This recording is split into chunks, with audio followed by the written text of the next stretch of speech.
There is a reason the word Pinkerton feels heavier in Red Dead Redemption 2 than the word lawman. A sheriff belongs to a town.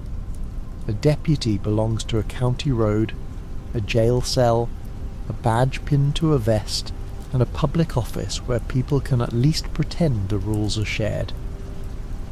A Pinkerton feels different.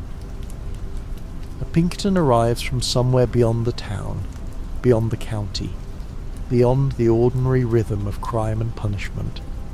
He steps out of a train, or appears beside a river, or waits with a calm voice and a clean coat while the outlaws are still covered in mud. He does not feel like one man enforcing one law. He feels like a system that has finally learned the gang's name. That is why Agent Andrew Milton and Agent Edgar Ross work so well inside the story. They are not the loudest enemies in the world of Red Dead Redemption 2. They do not have Colm O'Driscoll's gang hatred, Angelo Bronte's aristocratic cruelty, or Micah Bell's poisonous intimacy. They rarely need to shout. Their danger is colder. Milton can stand in front of Arthur Morgan and Jack Marston during a fishing trip and speak as if the future has already been filed. Ross can watch quietly at his side, learning, waiting, becoming the man who will one day drag John Marston back into the machinery of the state. The Pinkertons are terrifying because they seem to know that the old outlaw story is ending before the outlaws can admit it. In RDR2, the Van der Linde gang still speaks the language of freedom. Dutch talks about plans, faith, escape, loyalty, and some distant place where the world cannot reach them.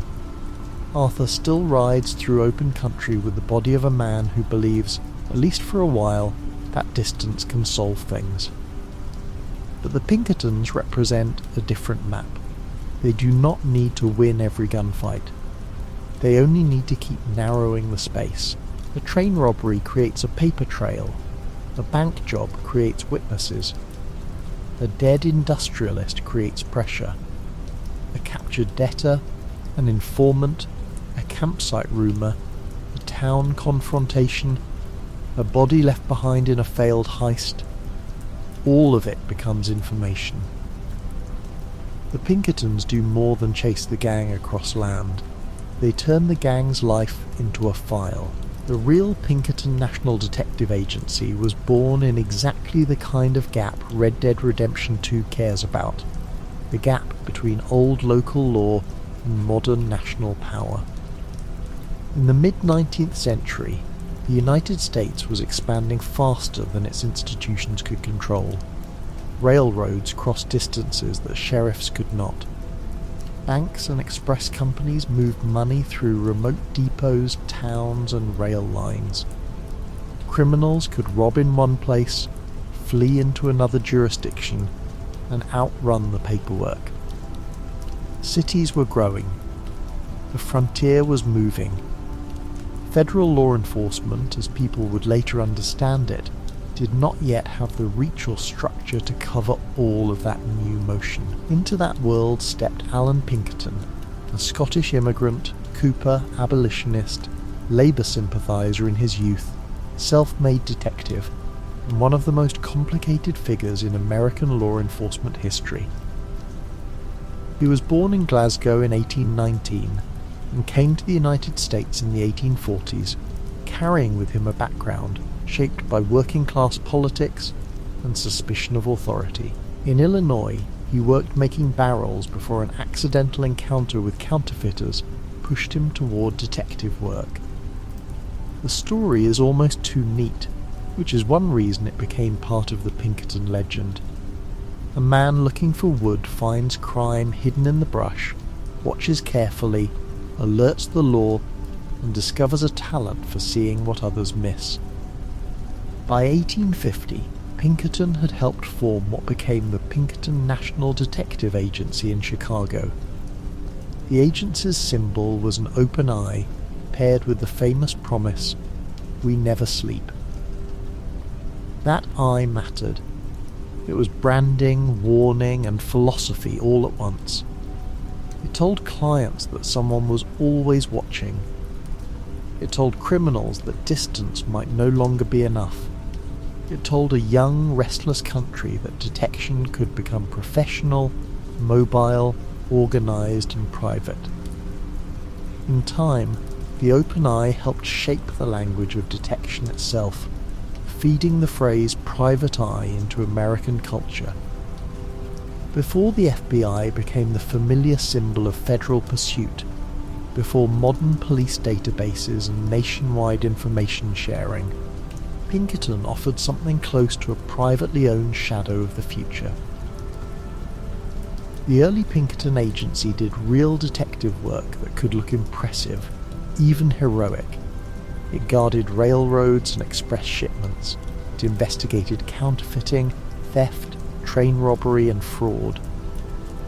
It developed record-keeping systems at a time when many police departments were local, inconsistent, and limited by geography.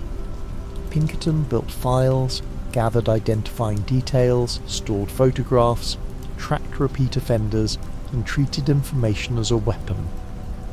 That is one of the clearest links to RDR2. The Van der Linde gang is undone, partly because the world around them is becoming better at remembering. The old frontier lets a man become someone else by riding far enough. The new century makes names harder to shed. Alan Pinkerton also hired people the era often underestimated.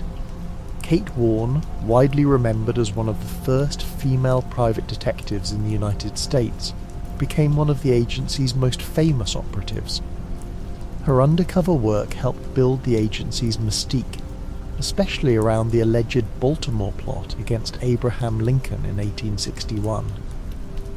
According to Pinkerton's account, Warne helped infiltrate secessionist circles and assisted in moving Lincoln secretly through Baltimore on his way to Washington. Historians still debate the scale and certainty of the threat, but the story became central to Pinkerton's public legend. The agency that never slept had helped protect the president-elect before the Civil War began. During the Civil War, Alan Pinkerton worked in intelligence for the Union, especially around General George B. McClellan. His agents gathered information, infiltrated southern circles, and performed the kind of espionage that stood somewhere between military intelligence, private investigation, and political policing. This too is part of the agency's strange dual legacy. Pinkerton was connected to abolitionist circles and had aided people fleeing slavery, yet his agency would later become infamous for serving industrial power against workers. The same organisation could be remembered as a protector of Lincoln and a weapon against strikers. That contradiction is not a side note. It is the heart of the Pinkerton story. Red Dead Redemption 2 understands contradictions like that. Dutch's gang is full of people who can be kind and violent, loyal and predatory, loving and selfish within the same day. But Pinkertons fit that world because they are not a cartoon version of law. They carry the moral confusion of a country becoming modern. They chase killers and thieves, and the Van der Linde gang is absolutely full of killers and thieves. They also serve Leviticus Cornwall, a ruthless industrialist whose wealth is tied to railroads, oil, sugar, and the displacement of people who stand in the path of profit. The question is not whether the gang is innocent. The question is what kind of order is replacing them.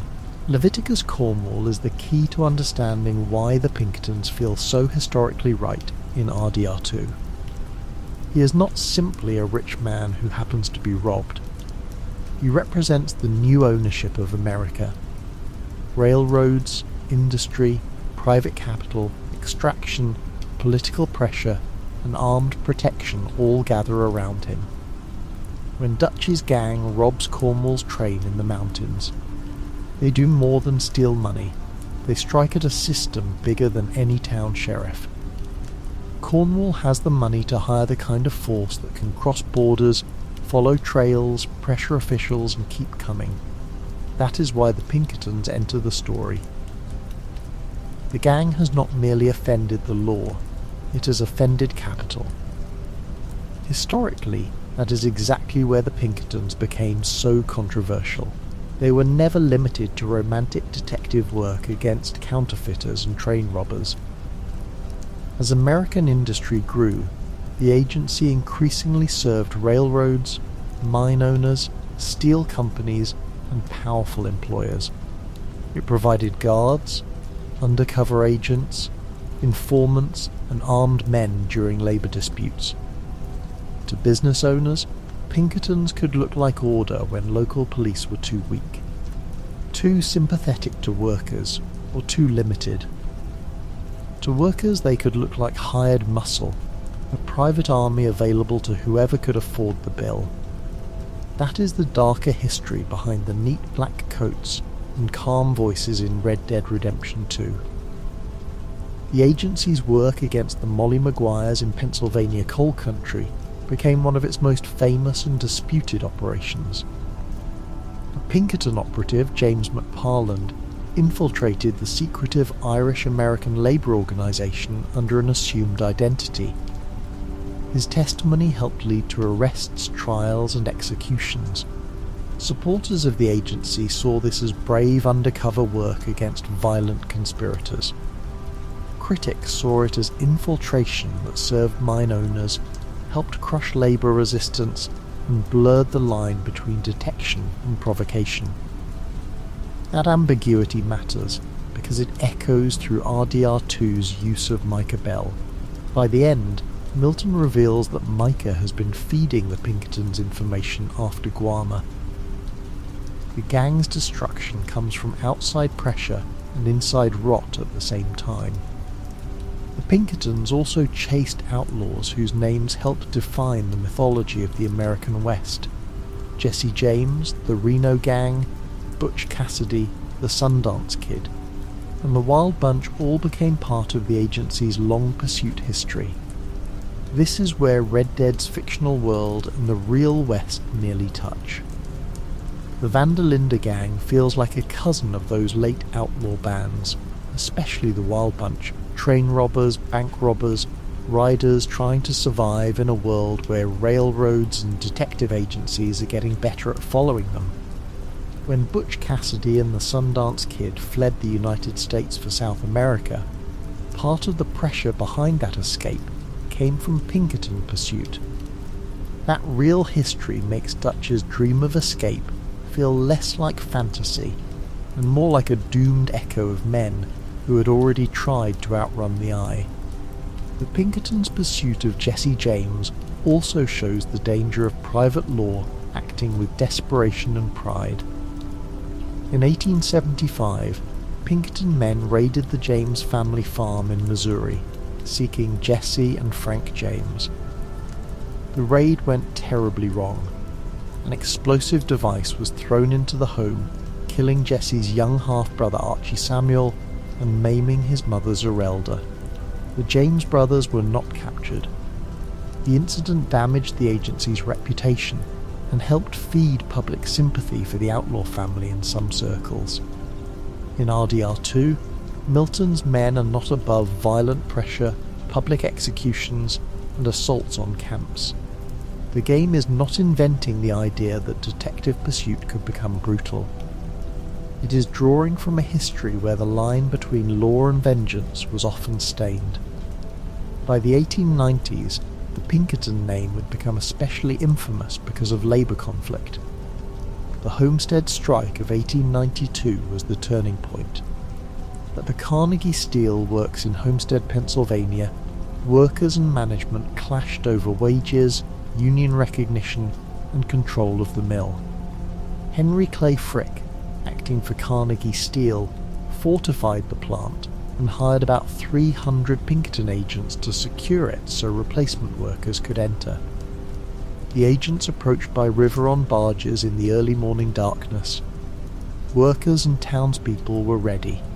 What followed was a gun battle and siege that left men dead on both sides and turned the Pinkerton name into a national symbol of private force used against labour. Homestead matters to Red Dead Redemption 2 because it happened only 7 years before the game's main story in 1899. That is not ancient background. In the world Arthur Morgan rides through, the Pinkerton name would still carry the heat of Homestead. The Anti-Pinkerton Act followed in 1893, restricting the federal government's ability to hire Pinkerton or similar agency employees. States passed similar restrictions. The agency did not disappear, and the law did not end private security, but the public meaning of the name changed. A Pinkerton was no longer only a detective in the popular imagination. He could also be a strikebreaker, a hired rifle, a man whose loyalty followed money and contracts more than democratic accountability. This makes Milton's role in RDR2 feel brutally precise. He speaks as if he is the voice of order, but he is hired by Cornwall. He offers Arthur and the gang a deal: give up Dutch, and the rest might have a chance. That offer sounds almost reasonable if heard only as law. Dutch is dangerous. The gang has killed, robbed, and ruined lives. But the setting makes the offer colder. Milton is not a neutral saint descending from justice.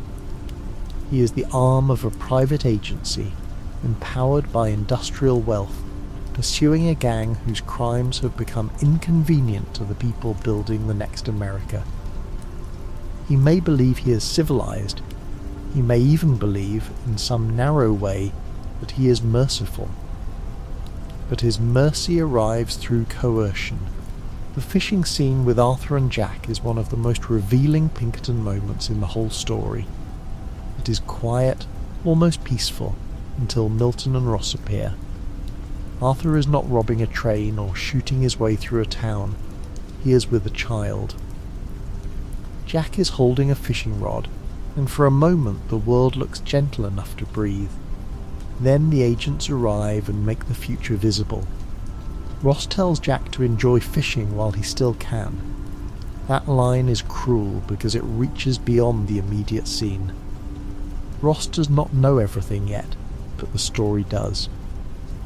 Years later, Ross will destroy Jack's family and turn him into a boy who has to inherit revenge. In that little river scene, the long shadow of modern law touches a child before he understands it. Milton's calm offer also shows how the Pinkertons differ from other enemies. Colm O'Driscoll wants revenge and leverage. Bronte wants status and control. Cornwall wants profit and protection. Micah wants survival through betrayal and cruelty. Milton wants the gang broken in a way that looks orderly. He is willing to negotiate, threaten, hunt, execute, and attack. He does not need to hate Arthur personally. That lack of personal hatred makes him more frightening. A man who hates you might make mistakes because of passion. A man who has reduced you to a professional problem can keep going long after passion would have burned out.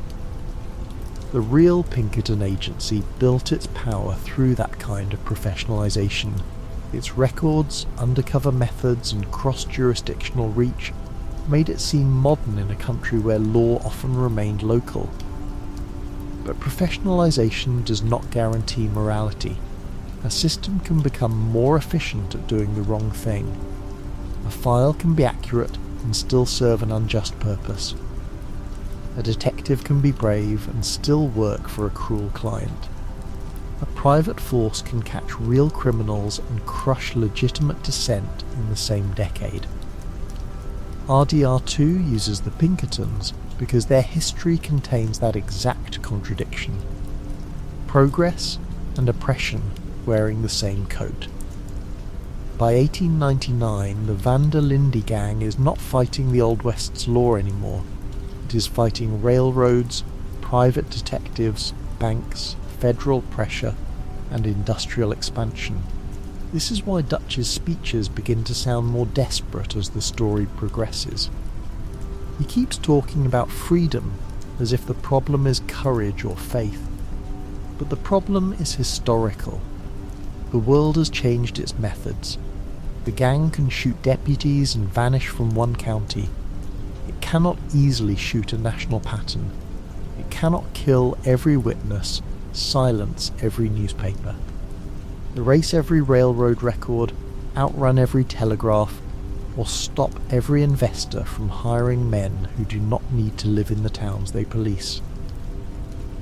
The Pinkertons' motto, "We never sleep," becomes almost poetic in that context. Dutch's gang needs rest. Horses need rest.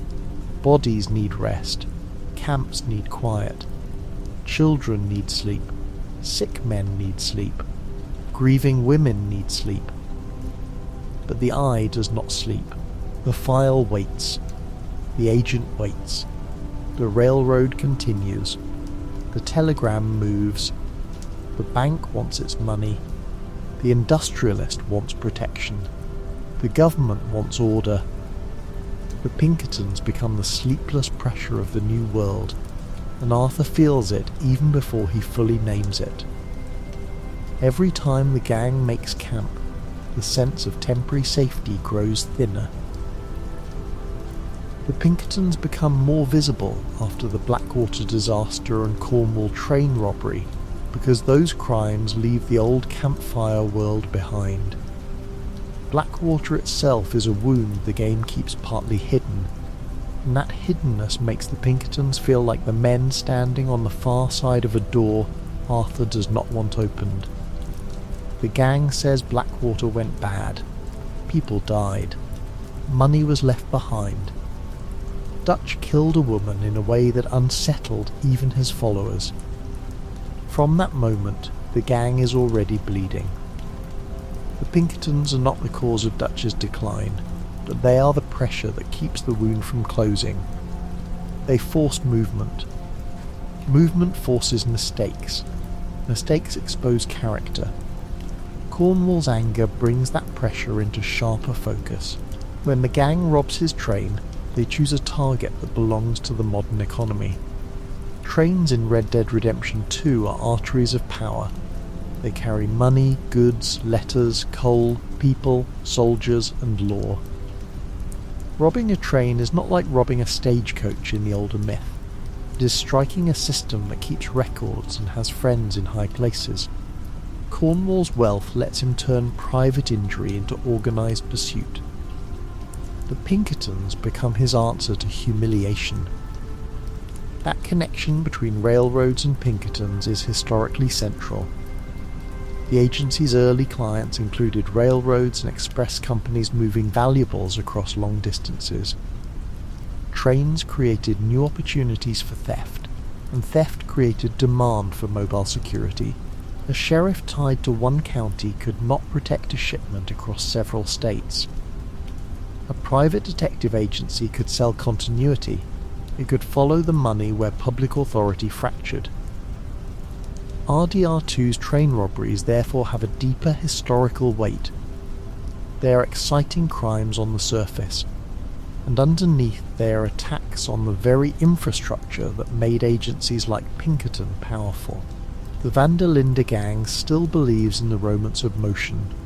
Ride hard, move camp, cross a river, head south, head east, lie low, find a boat, disappear. The Pinkertons believe in another kind of motion, pursuit through networks. Their motion is not romantic. It is logistical. Agents travel by train, speak to businessmen, pressure officials, use informants, collect testimony, and wait. Milton and Ross can lose the gang physically and still gain ground strategically. The gang measures distance in miles. The Pinkertons measure distance in information. Micah's betrayal devastates the story because he turns the gang's own intimacy into Pinkerton information. Real Pinkerton work often depended on infiltration and informants. Undercover agents entered unions, criminal circles, and communities under false identities. The morality of those methods was always contested because infiltration can reveal real violence, but it can also distort trust.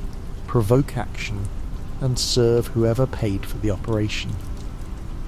In RDR2, Micah is not a Pinkerton by profession, but he becomes exactly the kind of inner rot an agency would benefit from. He is a file inside the camp, a listening device with a revolver. Milton says Micah became useful after Guarma, and that timing is important. Guarma is where Dutch's fantasy of escape becomes grotesque. The gang tries to flee America and lands in another system of exploitation, sugar, colonial violence, and corporate connection.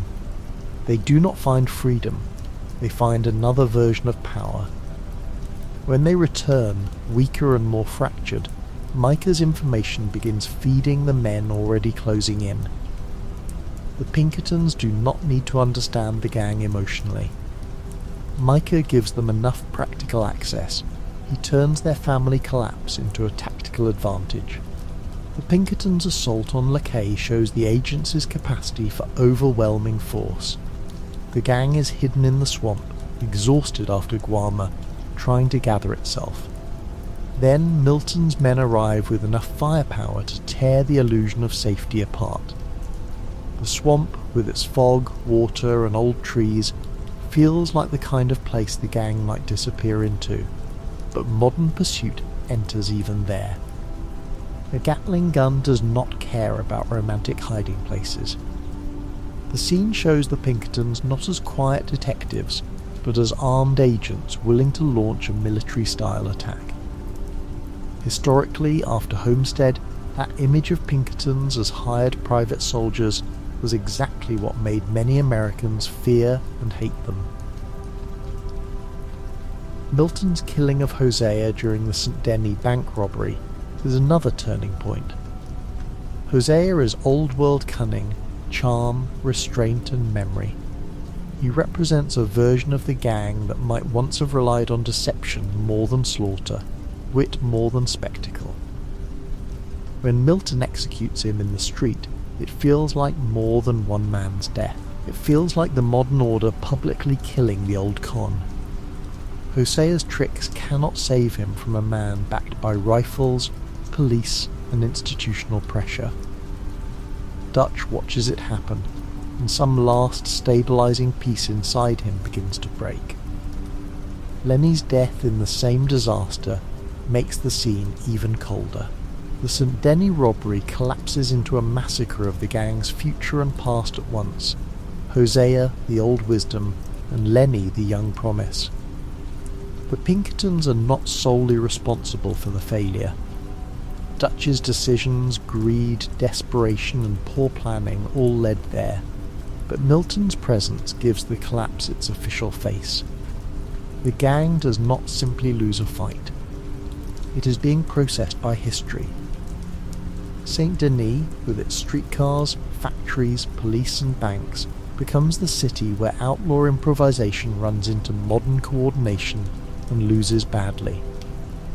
Edgar Ross is quieter than Milton in RDR2, but his quietness is the beginning of something worse. Milton is the active hunter, Ross is the future. By 1907 he has moved into the Bureau of Investigation, and by Red Dead Redemption he becomes the federal agent who forces John Marston to hunt Bill, Javier and Dutch. That transition is essential. Ross begins beside a private detective in 1899 and ends as a government man in 1911. He embodies the historical shift from Pinkerton-style private pursuit to federal law enforcement. RDR2 places him there deliberately, watching, learning, carrying the methods forward. This is one of the smartest historical moves in the Red Dead saga. The Pinkertons are more than antagonists of one game. They are a bridge between two eras of coercive power. In 1899, Cornwall can hire private agents to pursue Dutch's gang. In 1911, the federal government can force John Marston into service directly. The face changes from Milton to Ross, from private agency to bureau, from contract pursuit to state blackmail. But the logic remains. Powerful institutions use law, family, threat, and paperwork to make dangerous men useful until they are no longer needed. The real world followed a similar path in broad terms. The Pinkertons helped pioneer methods later associated with modern law enforcement and intelligence work, records, identification, undercover operations, interstate pursuit, protective services, and centralized information. As public police and federal agencies grew, the need for private detectives in certain roles shrank. The Bureau of Investigation, later the FBI, emerged in the early 20th century as federal capacity expanded. The Pinkertons did not simply vanish, but the center of gravity shifted. Edgar Ross is that shift turned into a person. That makes Ross more frightening than Milton in the long run. Milton can be killed. Abigail shoots him, and his personal pursuit ends in a room full of panic and blood. Ross cannot be solved that way, at least not in time to save John. He belongs to an institution that continues beyond one man. When John eventually kills Ross in the first Red Dead Redemption through Jack's revenge, the damage has already been done. John is dead. Abigail is gone soon after. Jack inherits a gun and a grief. The Pinkerton eye has become the federal eye, and the family Arthur tried to save is still caught inside its gaze. The modern Pinkerton company objected to Rockstar's use of its name and imagery after RDR2 was released, which is almost too perfect as a final echo. The parent company, Securitas, sent a cease and desist notice to Take-Two, claiming the game used the Pinkerton name and badge imagery improperly and demanding payment. Take-Two responded by arguing that the Pinkerton name was strongly associated with the Wild West, and that its use in a historical fictional work was protected. By April 2019, the claims were withdrawn. The whole dispute became a strange real-world coda to the game, a modern corporation defending a brand built partly on a past that the game had dramatized. That legal fight also reveals something about memory. The Pinkerton name is not neutral in American culture. It carries detective romance, Lincoln law, train robber chases, labour violence, strike-breaking, surveillance, private security, and Western mythology. RDR2 uses that name because it does work no invented agency could do as efficiently. If the game had called Milton and Ross the Continental Detective Bureau or some fictional equivalent, the historical pressure would soften. Pinkerton already means the eye that never sleeps. It already means private law crossing public boundaries. It already means the West being watched by something organised enough to outlast it. The real agency's reputation was never one thing. That is why it remains so fascinating. Supporters could point to early detective work, protection of valuable shipments, anti-counterfeiting efforts, Kate Warne, the Lincoln story, Civil War intelligence, and pursuit of outlaws.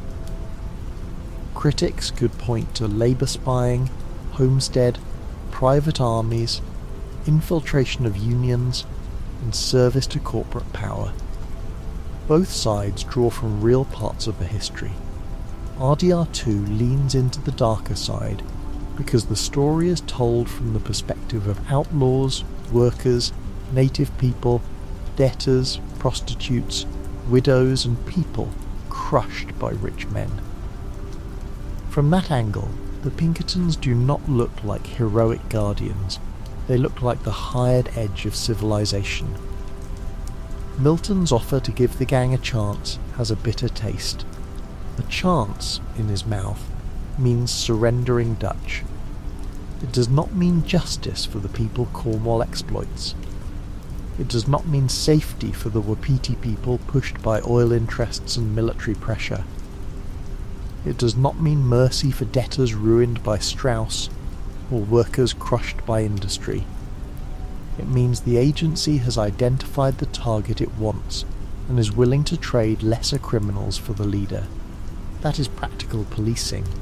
It may even be effective. But Red Dead Redemption 2 asks what happens when effectiveness is mistaken for morality. Dutch, of course, uses the Pinkertons for his own mythology. Their pursuit helps him tell the gang that the world is against them because they are free. In some ways he is right. In many ways he is lying. The Pinkertons are against them because the gang robs, kills and threatens wealthy interests. They are also against them because people like Cornwall can command better pursuit than ordinary victims ever could. Dutch turns all of that into one grand story of persecution. The danger is that the Pinkertons' real brutality makes Dutch's falsehoods more believable. A half-truth is often stronger than a lie. Arthur gradually learns to separate those things. He knows the Pinkertons are dangerous. He knows Cornwall's world is ugly. He knows Dutch's gang is being hunted by men who represent an America with no place for people like them. But he also begins to see that Dutch uses the hunt to avoid accountability. Every Pinkerton attack becomes proof that the gang must stay loyal. Every loss becomes proof that doubt is betrayal. Milton and Ross are real threats, but Dutch turns them into emotional tools.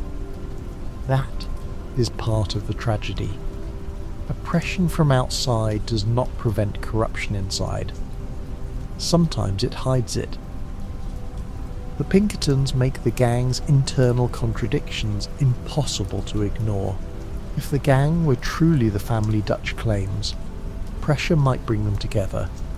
Instead, pressure reveals fractures, Micah's betrayal, Dutch's paranoia, Javier and Bill's dependence, John's growing doubt, Arthur's moral exhaustion, Abigail's fear, Sadie's rage, Hosea's absence, Lenny's lost future.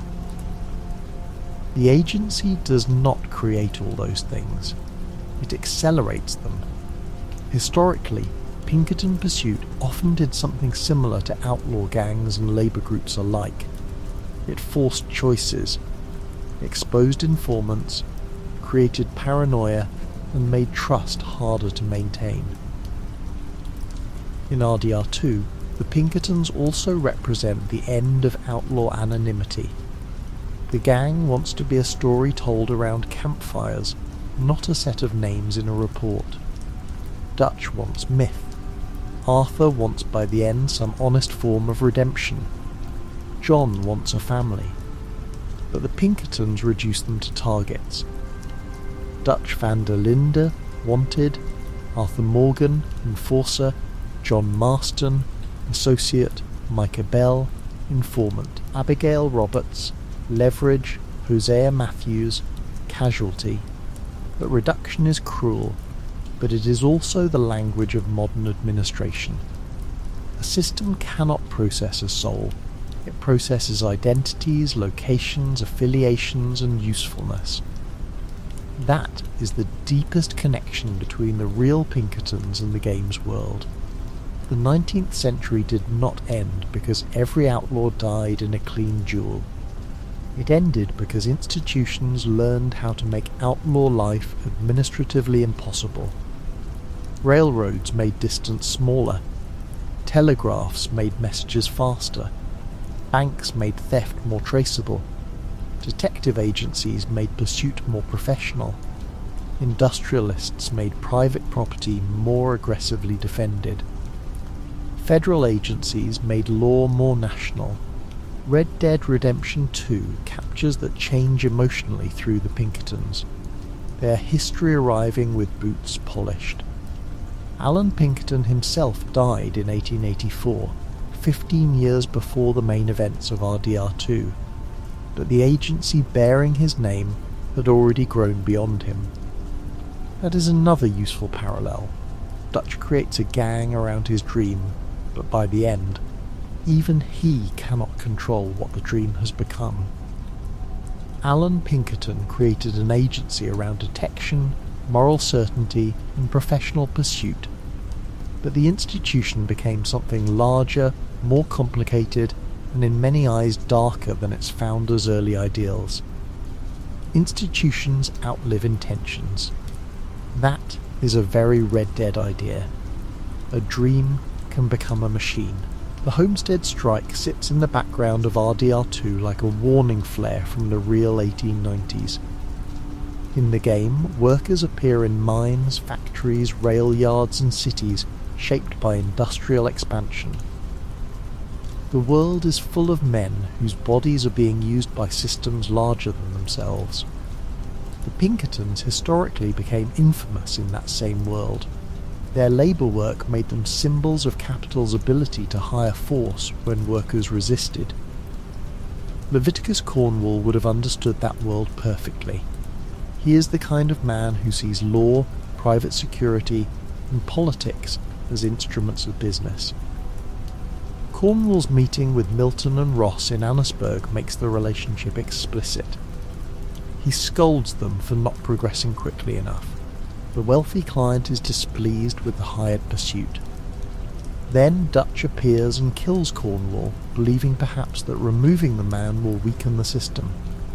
But Cornwall's businesses continue. That is the point. Killing one industrialist does not kill industrial capitalism. Killing one Pinkerton agent does not kill the eye. Dutch still thinks in terms of dramatic confrontation. The modern world thinks in terms of continuity. RDR2 feels so melancholy because the gang can win scenes and lose history. They can escape Valentine, Rhodes, St. Denis, Guarma, Lacaille, Annesburg and Beaver Hollow in pieces, but every escape leaves less of them intact. The Pinkertons do not need to win with one glorious charge. They can lose men, lose Milton, lose immediate chances, and still function, because the larger order remains. By the credits, Ross is still moving. He studies Micah's corpse. He follows clues. He finds Beecher's hope. Years later, the bill comes due. The eye never sleeps. The Pinkertons' real record-keeping gives that credit sequence an extra chill. Historically, the agency valued files, photographs, physical details and archives. RDR2's epilogue shows Ross and Fordham essentially doing historical detective work, examining a dead outlaw, tracing connections, following the line from Mount Hagen to John Marston. John thinks he has ended the old story by killing Micah. In truth, he has signed his name at the bottom of a page Ross can read. The revenge that feels emotionally satisfying becomes evidence. That is exactly how the new world defeats the old one. It lets the outlaw reveal himself through the thing he cannot resist doing. This also reframes the title Detective Agency. The word detective can sound almost cozy now, full of magnifying glasses, clues, clever deductions and mystery novels. But the Pinkertons remind us that detection can be a form of power. To detect is to see, record, classify, follow, and sometimes control. In RDR2, being seen is dangerous. Camp depends on concealment. Outlaws depend on false names and temporary rooms. Arthur's own interior life depends on the privacy of his journal. The Pinkertons violate concealment professionally. Their job is to make hidden lives visible to the people who want them ended. The agency's motto becomes almost the opposite of Arthur's final wish. Arthur wants John to get out, to live quietly, to become ordinary enough that the old life stops calling. The Pinkerton logic says nothing stays buried if the file remains open. Ross will not let John become simply a rancher because Ross knows the names behind the ranch. That is the cruelty of modern pursuit. It can turn the past into a permanent credential. John can build fences, raise cattle, love Abigail, and try to teach Jack another life. Ross still sees an asset, a former outlaw, a lever. The real Anti-Pinkerton Act is important here because it shows that Americans themselves recognise the danger of private forces blurring into public power. Passed in 1893, it barred the federal government and the District of Columbia from hiring Pinkerton or similar agency employees. The Act did not erase private security. It did not stop employers from hiring detectives or guards in every context, but it marked a public discomfort with private armies and private detectives acting too much like state power. RDR2 takes place in the shadow of that discomfort. The Pinkertons are still there, still powerful, still working for moneyed interests, but their reputation is already contested. Milton's pride makes more sense against that background. He does not act like a man ashamed of his agency's name. He acts like a man convinced that his pursuit is civilization. In his mind, the Van der Linde gang are killers and thieves hiding behind romantic nonsense. He is not entirely wrong. That partial rightness makes him effective. The best antagonists in Red Dead are rarely wrong about everything. Milton sees through Dutch's self-mythologizing in ways many gang members cannot. But seeing Dutch clearly does not make Milton morally clean. A man can identify one kind of criminality while serving another kind of violence. The real Alan Pinkerton also understood narrative. He published detective stories and shaped his own legend. The agency's public image was not accidental. It sold itself through tales of tireless investigation, clever disguise, heroic pursuit, and moral certainty. In the Old West, image mattered. Outlaws built legends. Lawmen built legends. Detective agencies built legends too. Red Dead Redemption 2 is deeply aware of that. Dutch performs freedom. Micah performs toughness. Cornwall performs authority. The Pinkertons perform inevitability. Every side is telling a story about itself. The question is whose story will survive in the archives. By the end of the Red Dead saga, the outlaw story survives emotionally, but the institutional story wins materially. Dutch dies cornered. Arthur dies after giving John a chance. John dies on his ranch under government gunfire. Jack kills Ross and inherits the emptiness of revenge. The Pinkerton name fades into the bureau, then into the broader machinery of 20th century law enforcement. The West becomes memory, then entertainment, then history. In that sense, RDR2's Pinkertons are not merely villains. They are the men standing at the doorway between lived chaos and recorded history. The real agency's later transformation into a modern security and risk management firm adds one more layer. The old Pinkerton name survived homestead, labour hatred, federal restriction, public controversy, and the rise of federal law enforcement. It changed shape. It moved into corporate security, investigations, protection, intelligence, and risk. That survival is eerie because it echoes the motto. The agency that never slept did not need to remain a 19th century detective force forever. It could adapt. It could become something less theatrical and still recognizable. The name outlived the world that made it famous. Modern culture still reacts sharply to the Pinkerton name. When stories surface about Pinkerton involvement in corporate security or labour monitoring, people do not hear a neutral company name. They hear homestead. They hear strikebreakers. They hear private eyes. They hear who are those guys from Western mythology. They hear Red Dead Redemption 2. A name can carry a century of suspicion. Rockstar understood that.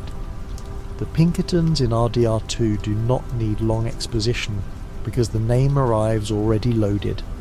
It is a historical shortcut with real weight behind it. The game also understands that the Pinkertons are frightening precisely because the gang deserves pursuit. If Dutch's gang were innocent, the story would be simpler and weaker. But they are not innocent. They rob, extort, kill, manipulate, and ruin people. Arthur's redemption matters because he knows this. The Pinkertons expose one truth Dutch wants hidden. The gang's freedom has always depended on other people's suffering. But the Pinkertons also expose another truth. Civilization's order often depends on suffering too, only with cleaner language and richer sponsors. RDR2 lives between those truths. The title, The True Story Behind RDR2’s Pinkertons, cannot mean simply deciding whether Rockstar was fair or unfair. The real story is not a courtroom defense of every scene. The real story is the historical atmosphere that makes those scenes believable. Private detectives did chase outlaws. They did protect railroads and express companies. They did infiltrate organizations. They did serve powerful industrial clients. They did become symbols of strike-breaking and private coercive force. They did help shape modern policing. They did become so associated with the Wild West that their name can still make a fictional outlaw camp feel hunted before a single shot is fired. Andrew Milton may be fictional, but the type of man he represents is historically grounded. A professional agent, confident in paperwork and pursuit, willing to use negotiation before violence, and violence when negotiation fails, serving both law and money, convinced that people like Dutch must be removed for the future to arrive. Edgar Ross may be fictional in his specific life, but his arc from Pinkerton associate to bureau man captures a very real institutional migration. The methods of private pursuit did not vanish. They were absorbed, adapted, regulated, renamed and nationalised. Ross is the eye after it has learned to wear a federal badge. Arthur Morgan senses the moral problem long before he can explain it. He knows Milton is right that Dutch is dangerous, but wrong in the way he holds that truth. He knows Cornwall is vile, but killing Cornwall does not free anyone. He knows the gang is doomed, but doom does not absolve it. The Pinkertons force Arthur to confront the fact that the world closing in is not purely evil and not truly just. It is simply stronger, more organised, and less sentimental than the world he came from. That realisation is part of what makes his final compassion so powerful. He stops trying to save the gang as an idea and starts trying to save people. The trail into that larger story begins before Milton ever steps onto the riverbank with Arthur and Jack. It begins in Blackwater. With a botched ferry robbery, the story keeps half buried on purpose. Blackwater is never shown in full because the unknown makes it larger. The gang talks around it like a wound no one wants cleaned. Something went wrong. Innocents died. Money vanished. Dutch killed a woman named Heidi McCourt in a way that still disturbs the people who survived it. The Pinkertons came hard after that, but their importance reaches beyond the gunfight. Their importance is memory. Blackwater becomes a file before it becomes a campfire story. Names are collected. Witnesses speak. Dead bodies become evidence. Money becomes traceable. Dutch wants Blackwater to remain a tragedy wrapped in fog. The detective agency wants fog turned into testimony. That is why the opening in the snow feels colder than weather. Colter is a place outside ordinary society, high in the mountains, cut off by storm, almost mythic in its whiteness. The gang has escaped into a world where tracks vanish under fresh snow, and where the old rules of survival seem simple again. Food, fire, shelter, horses, ammunition, a place to breathe. Yet the Pinkertons are already present even when absent. The men around Dutch are not merely hiding from a bad robbery. They are hiding from an organised pursuit that can outlast weather. Snow can cover hoofprints for a while, but it cannot erase telegrams, newspaper reports, payroll records, bank losses, company pressure, and the anger of people with money enough to hire professionals. The first chapter quietly sets up the difference between natural danger and institutional danger. Wolves can be heard, O'Driscolls can be ambushed, hunger can be answered with a deer, a storm can pass. The Pinkerton threat has a different rhythm. It does not need to be on screen to weigh on every choice. Dutch's first speeches are already defensive, because he knows the disaster has changed something. He does what he always does, turning failure into destiny, fear into loyalty, and the simple need to survive into proof that the gang is chosen. A real detective agency would not care about that emotional performance. It would care about where the gang might move next, whose names are known, which railroad they robbed, who bought supplies, which women and children are travelling with them, and which local officials might be bought, frightened or warned. When the gang descends toward Horseshoe Overlook, the world opens beautifully. The air warms. The land becomes green. Valentine sits below with mud, sheep, saloons, stables, auction yards, drunks, merchants and gossip. It feels like a fresh beginning, because the gang can once again pretend to be ordinary travellers. Yet Valentine also shows why Pinkerton work made sense in a nation with uneven law. A town sheriff can handle a fight outside a saloon or a drunk in a cell. He can chase a local thief, collect a bounty, or break up a small disturbance. He cannot easily solve a mobile criminal network crossing states and territories, using aliases, robbing trains, dealing with banks, and carrying violence from one jurisdiction to another. That gap is where private detectives grew powerful. The America of RDR2 is full of borders that mean different things to different people. To an outlaw, a border can look like safety. Cross a river, change a name, cut hair, ride with a different saddle, and perhaps the past loosens its grip. To a railroad or bank, a border is a problem in need of a business solution. Money moves farther than a county sheriff. Trains connect places faster than local law can respond. Telegraph lines carry identifying details faster than horses can run. Insurance companies, express firms, mine owners, and railroad executives need a kind of pursuit that treats the nation as one connected field. The Pinkertons became famous in part because they promised that kind of reach. Arthur understands the romance of distance. A camp far from town feels safer to him than a room in a hotel. A trail through trees feels cleaner than a street. Even when he doubts Dutch, he trusts motion by habit.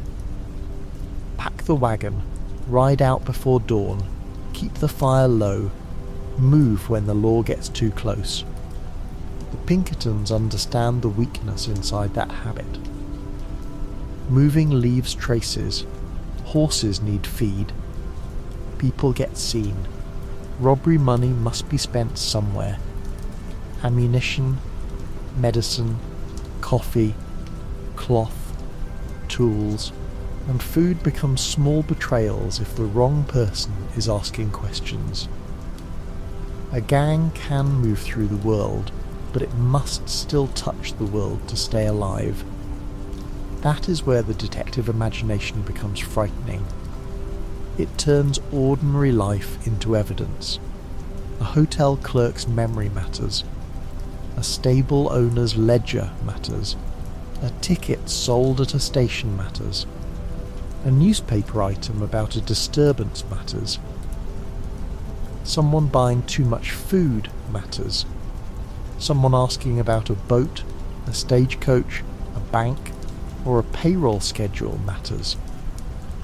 Red Dead Redemption 2 is filled with small human details, and the Pinkertons represent the darker use of that detail. Arthur's world is alive because every person seems to have business of their own. Milton's world is dangerous because every piece of business can become a clue.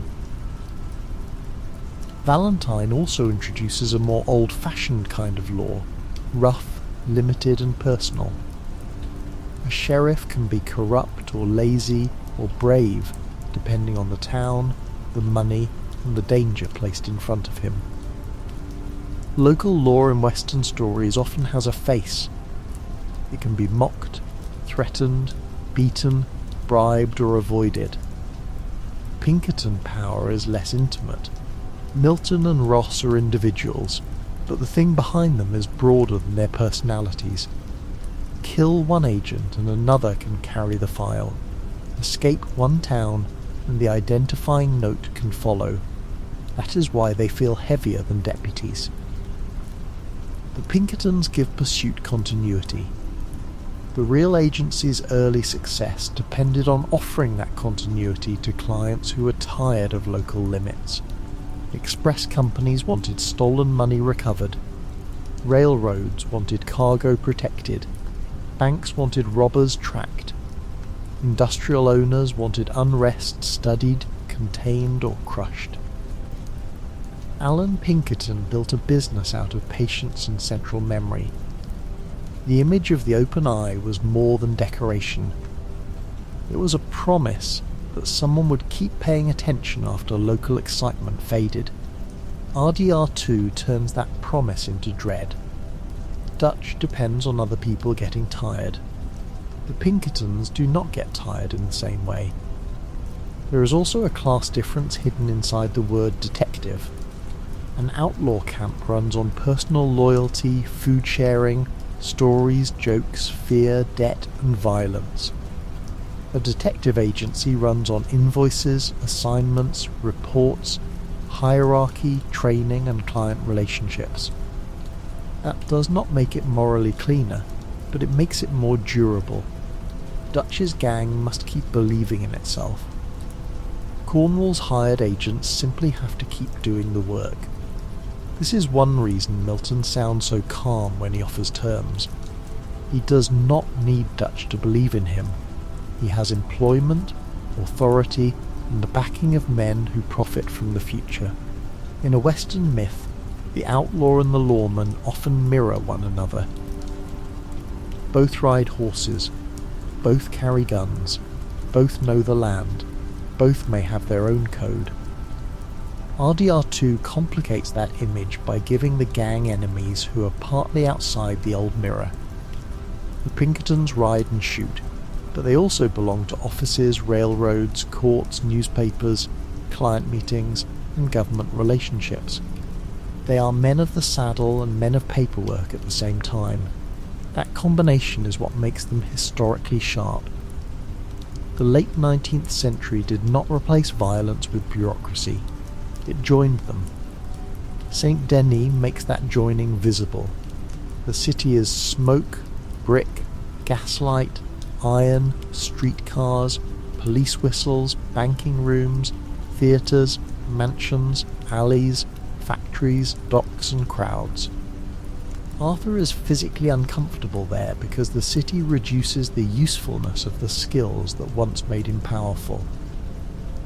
He can still draw a gun, but drawing a gun in Saint Denis carries a different meaning than drawing one on a lonely road. There are witnesses everywhere. There is organised police presence. There are institutions stacked on top of institutions. When the Pinkertons close in around the Saint Denis bank robbery, they are not outside civilization looking in. They are part of the city's machinery. Hosea's death in Saint Denis lands so hard because he tries to use old cunning against a world that has become too coordinated. Distraction, disguise, timing, charm, misdirection. These are Hosea's gifts. In another era they might have bought space. In Saint Denis they are not enough. Milton arrives with Hosea captured, then kills him in front of Dutch and Arthur with the coldness of a man demonstrating that the old tricks have run out. The execution is personal in its cruelty, but institutional in its message. The gang is no longer facing a sheriff who can be outfoxed. It is facing a net. That net is why the real Pinkertons were admired by some and hated by others. People frightened by theft, sabotage, robbery or disorder could see them as necessary professionals. Workers facing spies and armed guards could see them as private soldiers for the rich. Outlaws could see them as relentless hunters. Business owners could see them as practical protection. The same agency could be described with pride in one room and cursed in another. RDR2 uses that mixed reputation without flattening it. Milton is not wrong that Dutch's gang has done terrible things. He is also not pure justice. He carries corporate power in the language of public order. The Cornwall connection is important because it keeps the Pinkertons from becoming generic law. Cornwall does not hire them because he loves justice in the abstract. He hires them because the gang damaged his property, threatened his rail interests, and embarrassed his power. The train robbery is a financial insult. It says that even the new men of industry can be touched by old road violence. Cornwall's fury is partly about money, but also about control. Men like him are building a country where distance, labour, land, oil, coal and rail all bend toward capital. Dutch's gang is small compared to that machine, but small insults can still enrage men used to obedience. Historically, railroads changed both crime and detection. They created new targets, new routes, new forms of cargo, and new pressure to secure movement across long distances. Robbing a train could make an outlaw famous because the train itself symbolized modernity. It was not a stagecoach creaking through an empty road. It was timetable, industry, steel, investment, and national connection. When the Van der Linde gang robs Cornwall's train, they are not robbing a lonely traveller. They are striking at a system that can answer through lawyers, newspapers, private agents, and political pressure. The response is larger than the robbery, because the thing robbed is larger than its cargo. RDR2's world is filled with people crushed by systems they barely understand. Debtors are chased by Strauss. Workers are swallowed by mines. The Wapiti are pushed by government policy and oil hunger. Immigrants crowd into cities. Farmers struggle at the edges of land owned or desired by richer men. The Pinkertons belong inside that atmosphere. They are one face of a country learning to convert human trouble into administrative procedure. A man can be poor, sick, angry, displaced, or desperate, and the system may see him first as a risk, a suspect, a labour problem, or an obstacle to property. This does not forgive the gang. That is one of the story's strongest choices. It never asks anyone to pretend Arthur and Dutch are harmless rebels. The gang feeds itself through robbery and intimidation. People die around its plans. Innocent families get caught in the splash. What makes the Pinkertons interesting is that their pursuit reveals the gang's guilt without making the pursuers morally comforting. A guilty man can be hunted by an ugly system. A corrupt world can still expose real sin. RDR2 lives in that uncomfortable middle ground where every easy answer feels too small. The real Alan Pinkerton would have understood the power of a good public image. His agency cultivated drama through books, stories, case histories, and the aura of tireless cleverness. Detective work became a form of theatre. Disguises, secret identities, clever traps, coded reports, and bold arrests all fed the public appetite for order restored by intelligence. Dutch also lives through theatre. He gives speeches like a man writing his own legend while standing inside it. The difference is that Pinkerton theatre sells order, while Dutch's theatre sells freedom. Both can be seductive, both can hide blood. Milton's plainness matters because he is not presented as a brilliant, eccentric detective with dazzling deductions. He is stern, controlled, and procedural. He does not need to be charming, because his power comes from the structure behind him. In another story, a detective might be the hero whose insight untangles chaos. In RDR2, insight has been hired by wealth and aimed at people whose crimes are real, but whose destruction will help clear the road for something colder. Milton is memorable because he does not feel like fantasy. He feels like a man with a mandate. Ross carries that mandate differently. He watches, listens, and waits. In RDR2 he is still partly in Milton's shadow, but the shadow itself is telling. Ross is learning how to inherit a changing world. By the time of Red Dead Redemption, he no longer needs the Pinkerton name in the same way. He can use federal pressure directly, taking John Marston's family to force John into hunting his old brothers. The moral language has changed, but the method is familiar: pressure a vulnerable person, turn personal history into leverage, and call the result order. Ross is the same eye given a government office. That continuity gives the entire saga its historical sadness. The old private agency does not vanish because it is defeated. It is absorbed into larger patterns. The Pinkertons help make a world where records, surveillance, and coordinated enforcement become normal. Federal agencies grow, local law modernizes, telegraphs give way to telephones and to even faster systems. Files become deeper. Identification becomes more scientific. A man like John can build a ranch and still discover that the past has been stored carefully enough to find him. The future does not need to hate him personally. It only needs to remember. Memory in RDR2 is never neutral. Arthur's journal remembers with doubt, sketches, shame, humour, and tenderness. Dutch remembers selectively, turning every loss into proof that loyalty must harden. John remembers with discomfort, because survival feels like betrayal.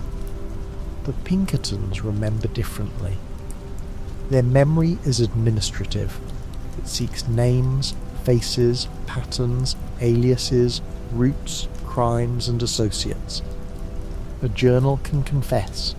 A file can pursue. The tragedy is that Arthur's private memory becomes morally richer as his life narrows, while institutional memory becomes more dangerous as the gang scatters.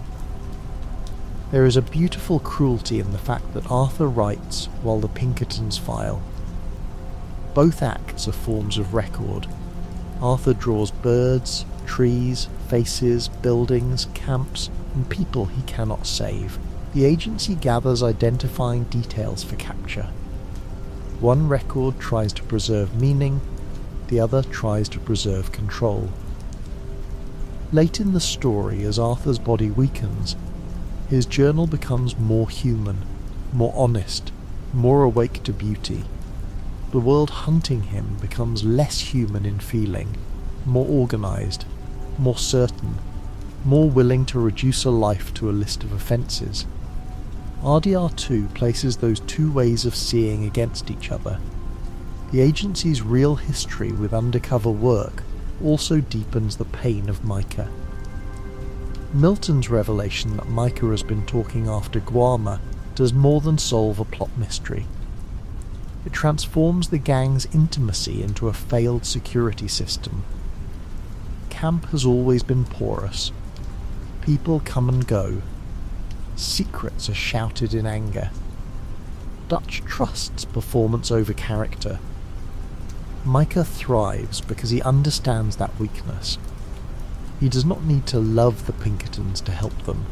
He needs only to love himself more than anyone else, then discover that the agency can turn his selfishness into a tool.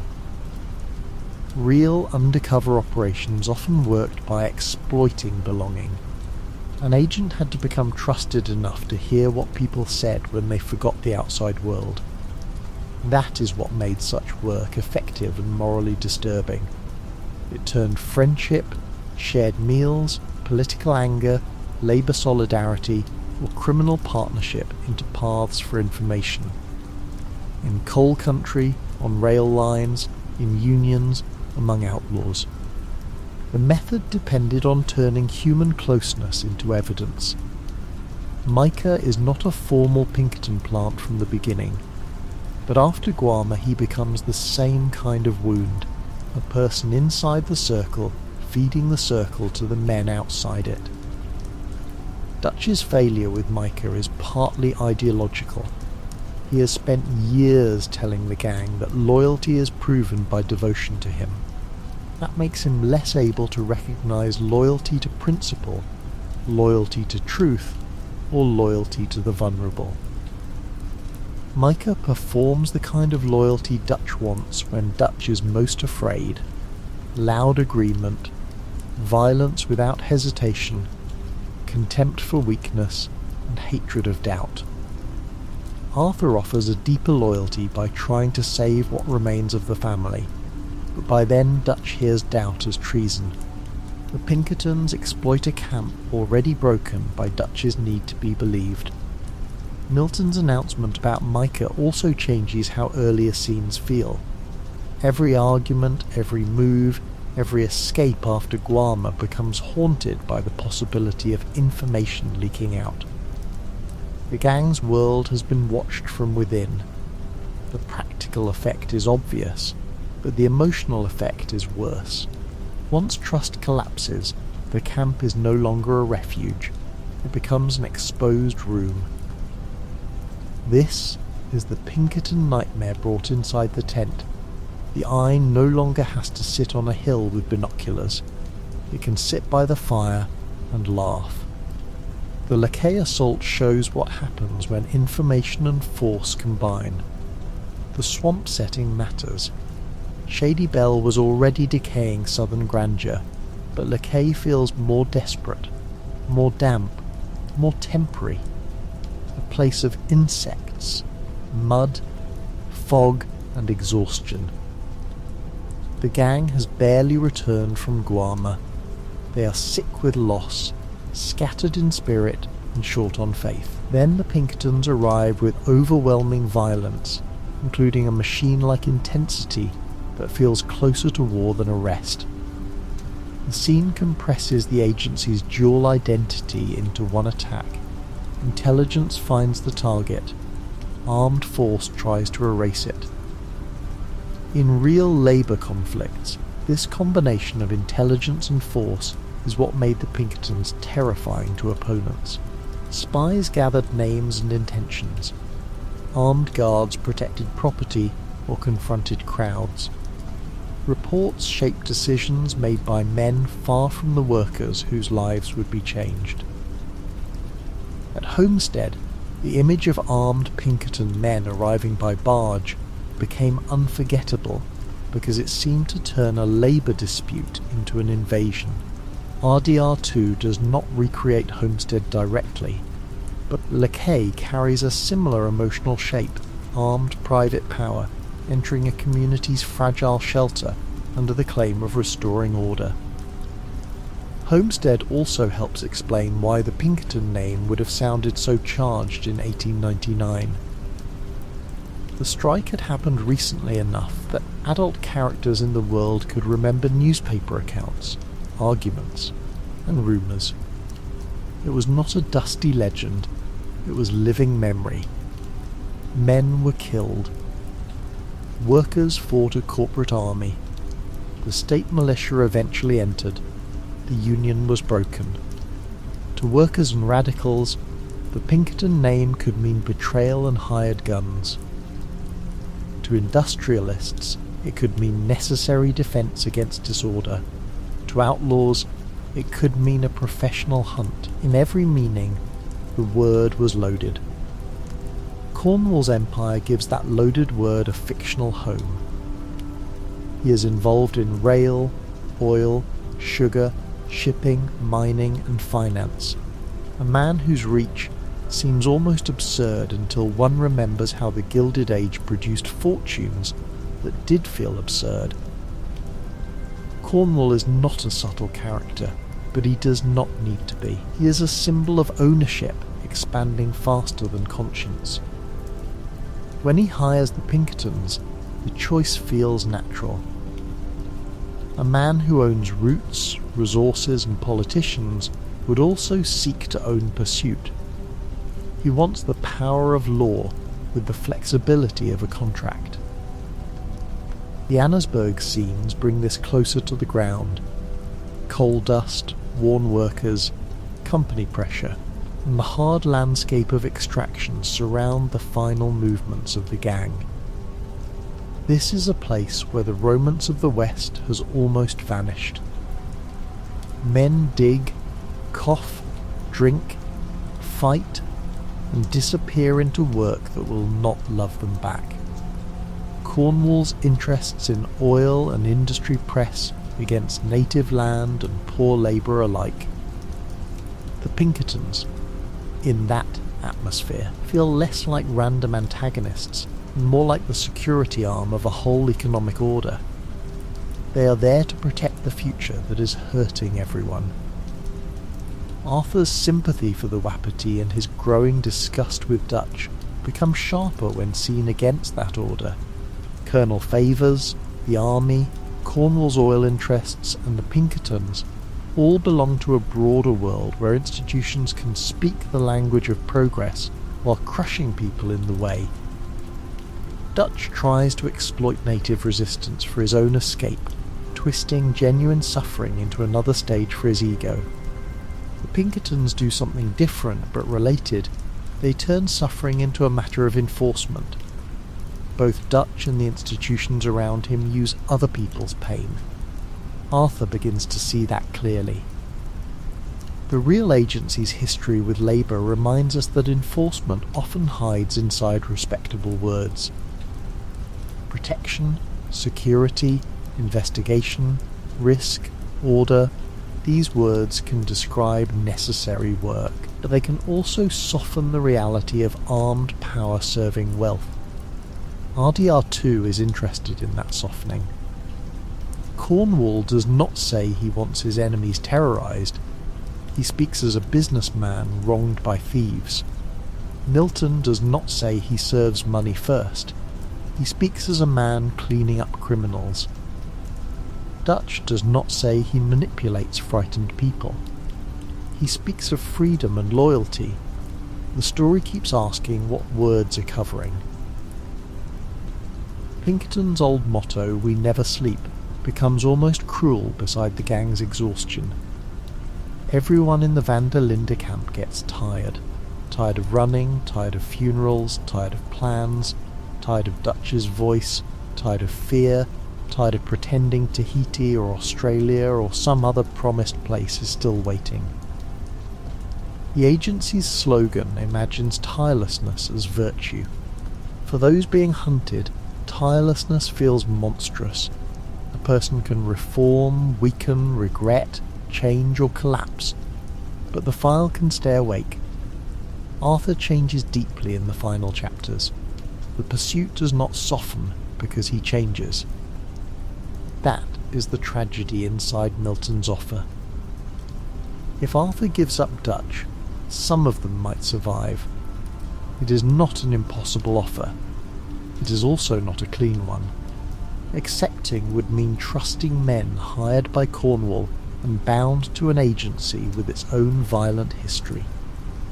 Refusing means protecting Dutch long after Dutch has become dangerous to the people around him. Arthur is caught between corrupted loyalty and corrupted order. The offer hurts because it contains a practical truth inside a morally compromised mouth.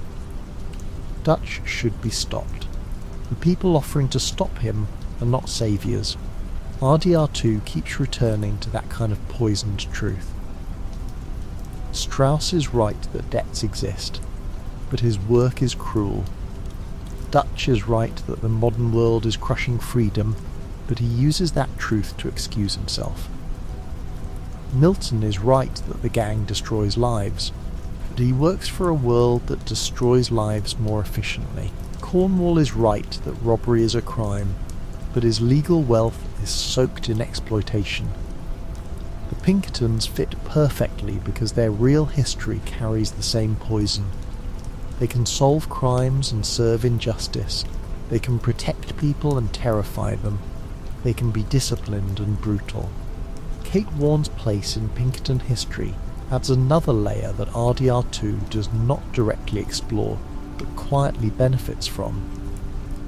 The real agency's willingness to use women in undercover roles was unusual for the period, and Warne's work around the Lincoln journey became part of the agency's legend. That history reminds us that Pinkerton's success was often social rather than purely violent. Agents listened, disguised themselves, crossed boundaries, entered rooms where uniformed men could not go, and gathered secrets from ordinary conversation. Detection was a human craft before it was a technological one. In RDR2, the danger is often exactly that. Someone has been listening. The gang underestimates listening. Dutch loves to be heard. He speaks in camp, in town, in mansions, in front of enemies, near people he barely knows. He performs confidence as if language itself can protect him. Hosea understands silence better, but even Hosea cannot contain Dutch's need for drama. Arthur speaks less, yet he is surrounded by men who cannot stop making noise.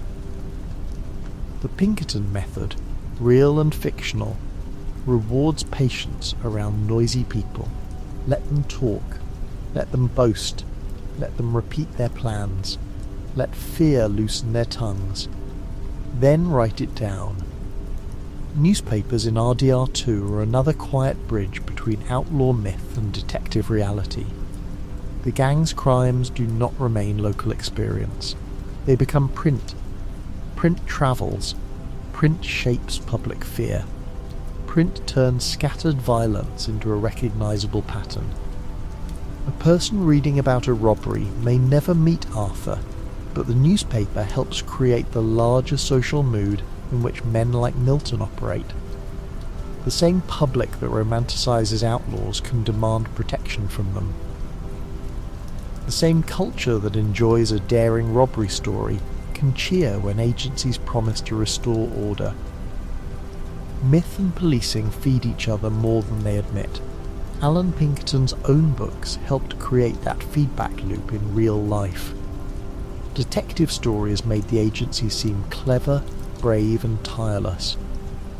Outlaw stories made criminals seem bold, dangerous and almost supernatural. The public consumed both. A famous outlaw made a famous detective more necessary, and a famous detective made an outlaw's legend brighter. RDR2 understands this hunger for narrative. Dutch wants to be a hero of freedom. Arthur becomes a tragic legend through memory. The Pinkertons become the dark professionals at the edge of the legend, men who turn romance into a case. The irony is that Red Dead Redemption 2 itself is full of beauty that the Pinkerton viewpoint cannot hold.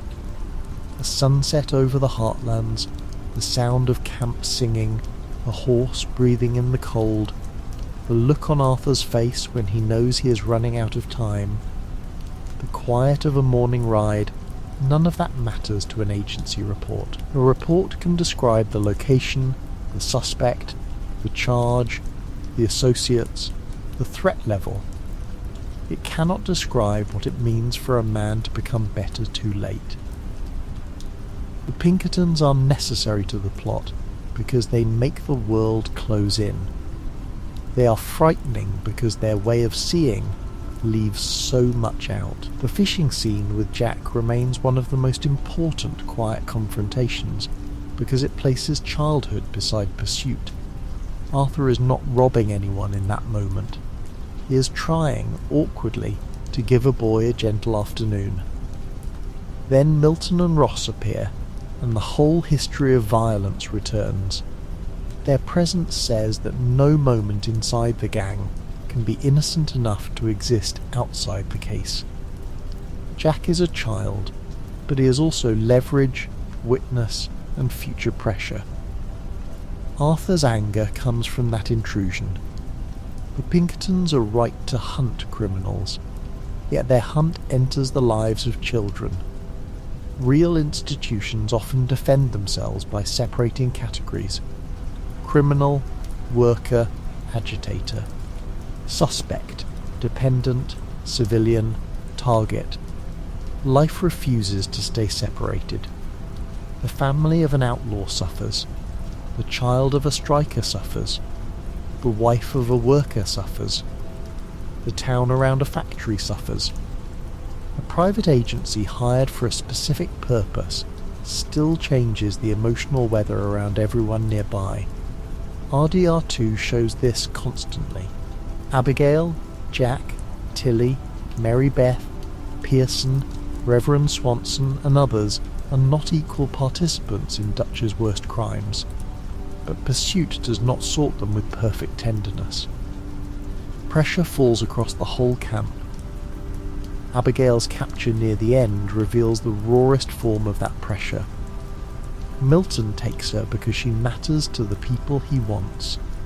That is practical, ugly, and believable. Lawful language does not remove the violence of using a person as leverage. When Arthur and Sadie go after her, the rescue feels like the final moral sorting of the story. Arthur chooses people over Dutch's collapsing dream. Sadie chooses action over despair. Abigail survives because the gang's remaining love briefly outruns the institution's closing around it. Milton dies there, but the method he represents survives. Milton's death is messy and human, which matters. He does not die as a symbol on a battlefield. He dies in a room, in a struggle, because Abigail gets a gun and acts. For a moment, the great agency narrows into one vulnerable body. That is satisfying because Milton has made himself so cold, yet the satisfaction is limited. Killing Milton does not remove Ross. It does not remove the Bureau. It does not remove files already made, habits already learned, and systems already forming. RDR2 never lets personal revenge solve a structural problem for long.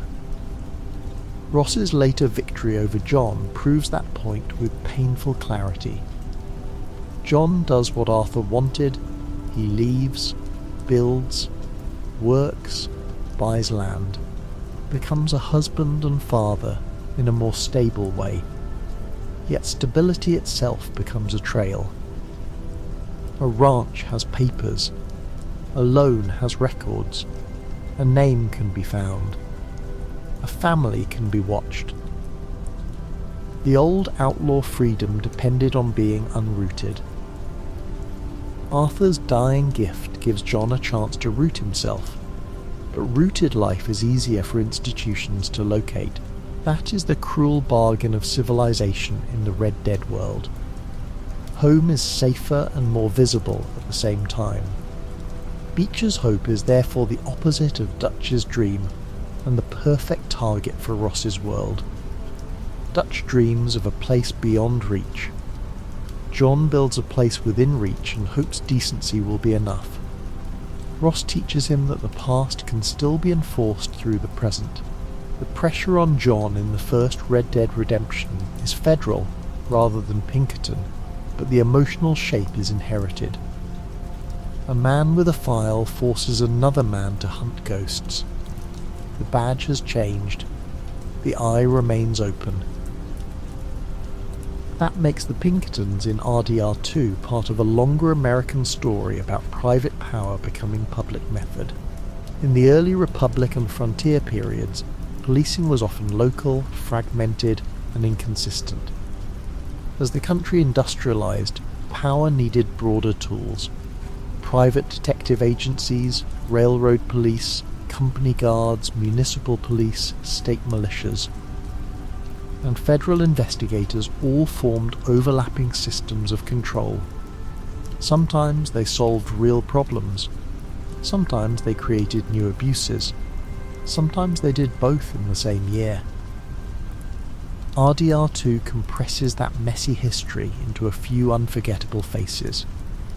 Andrew Milton's face is the hired certainty of the Gilded Age. Edgar Ross's face is the colder certainty of the Progressive Era and beyond, when reform and control often walked together. Leviticus Cornwall's face is capital offended by resistance. Dutch's face is charisma rotting under pressure. Arthur's face is conscience arriving late. Put them together and the Pinkerton story stops being a side note. It becomes one of the central historical engines of the entire Red Dead saga, the transfer of violence from charismatic men with guns to organised systems with paperwork, guns and moral language. The real agency's connection to criminal identification adds another quiet thread. Alan Pinkerton died while thinking about centralised criminal records, and later identification systems would become central to modern policing. Photographs, measurements, fingerprints, and shared records changed what it meant to be wanted. A face could travel without the body, a name could wait in an office. In the Red Dead world, wanted posters and newspapers are already doing some of this work. Arthur can tear across miles of open country, but his image and reputation can move without needing rest. The old fantasy of vanishing becomes harder with every decade. There is something especially sad about Arthur living at the moment before disappearance fully dies. He still knows places where a man can be alone. He can camp under stars, fish by a river, ride into mountains, or sit above a valley and feel the world expand. Yet every chapter teaches that the expansion is temporary. Roads connect, towns grow, rail lines cut across land, cities swallow distance, agents arrive. The map is large, but history is making it smaller. The Pinkertons are one of the ways the story lets the future enter the landscape. They also complicate the idea of civilization. Dutch uses civilization as a curse word, a name for banks, factories, laws and hypocrisy. Hosea sees more nuance. Arthur begins with Dutch's language but gradually develops his own. Civilization in RDR2 can mean cruelty, theft with documents, racism with uniforms, and poverty managed by men who never touch dirt. It can also mean a school, a doctor, a warm room, a safer road. A child who does not have to sleep near gunfire. The Pinkertons sit on the darker side of that balance, the promise of order enforced through frightening means. This is one reason the game avoids making the Pinkertons cartoonishly incompetent. They are often one step behind, because the story needs escapes, but they are not fools. Milton finds the gang repeatedly. Ross keeps learning. The agency applies pressure until the gang's internal weaknesses do the rest. Real pursuit does not always require constant arrests. Sometimes it only needs to make life narrow. Cut off options. Increase fear. Force mistakes. encourage betrayal, make every camp feel temporary. By Beaver Hollow, the Pinkertons have helped turn Dutch's family into a room full of suspicion. Beaver Hollow itself feels like the opposite of the Pinkerton office. It is damp, dark, sickly, hidden in a place associated with the Murfree Brood's horror. The gang has fallen from open valleys and lively camps into a cave-like refuge that feels spiritually poisoned. Yet even there, they are not beyond reach. The hiding place has become a coffin with exits. Dutch talks more because reality offers less. Micah stands nearer. Arthur sees more clearly. The Pinkertons outside the camp are terrifying, but by then, the gang's inner collapse may be even worse. Pursuit did not create every crack, it widened them. The real Pinkertons often entered public memory through moments where private force became too visible to ignore. Homestead was one. The James Farm raid was another kind of scandal. Labour spying generated long bitterness because it worked in hidden ways until exposed. RDR2 turns visibility and invisibility into a rhythm. Sometimes Milton appears openly, speaking terms. Sometimes the agency is felt through rumour. Sometimes information leaks through Micah. Sometimes the final pressure arrives in uniformed force. The agency is scary because it can be both seen and unseen, polite and violent, official sounding and privately hired. The law surrounding the Anti-Pinkerton Act captures that anxiety in miniature. Congress did not erase private detectives from American life, but it did recognise a line worth drawing around federal employment of Pinkerton-style forces. The exact legal history is complex, and later interpretations narrowed the meaning, but the existence of the restriction matters symbolically. A country built around law had to ask whether hiring private armed agencies for public purposes threatened the difference between government and mercenary power. RDR2 asks the same question through story rather than statute. Milton and Ross blur that line every time they appear. They speak with the confidence of public law, but their connection to Cornwall makes them feel privately directed. They pursue criminals, but their resources serve business interests. They offer mercy, but only as a tactic. They claim order, but leave bodies behind. The discomfort comes from that blur. A sheriff may be corrupt, but at least the office belongs to a town. A Pinkerton agent belongs to whoever has engaged the agency, plus the agency's own ambition, plus a national mythology of order. That is a harder thing to face. The Western genre has always loved the question of who gets to use violence. A rancher, a rustler, a deputy, a bounty hunter, a cavalry officer, a vigilante, an outlaw, a detective, a railroad guard, all can carry weapons, but each tells a different story about why. RDR2 places those stories beside one another until they stop sounding clean. Dutch says violence is for freedom. Cornwall says violence protects lawful property. The army says violence serves the nation. The Pinkertons say violence ends criminal disorder.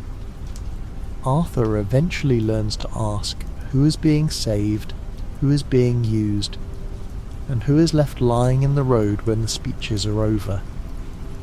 That question reaches backward into Alan Pinkerton's own contradictions. A man with abolitionist associations and union service can still found an agency remembered for strike-breaking. A detective who hired Kate Warne can still help build a system that served industrial power. A company that protected trains from robbers can become hated by workers facing armed guards. History rarely gives perfectly matched moral labels.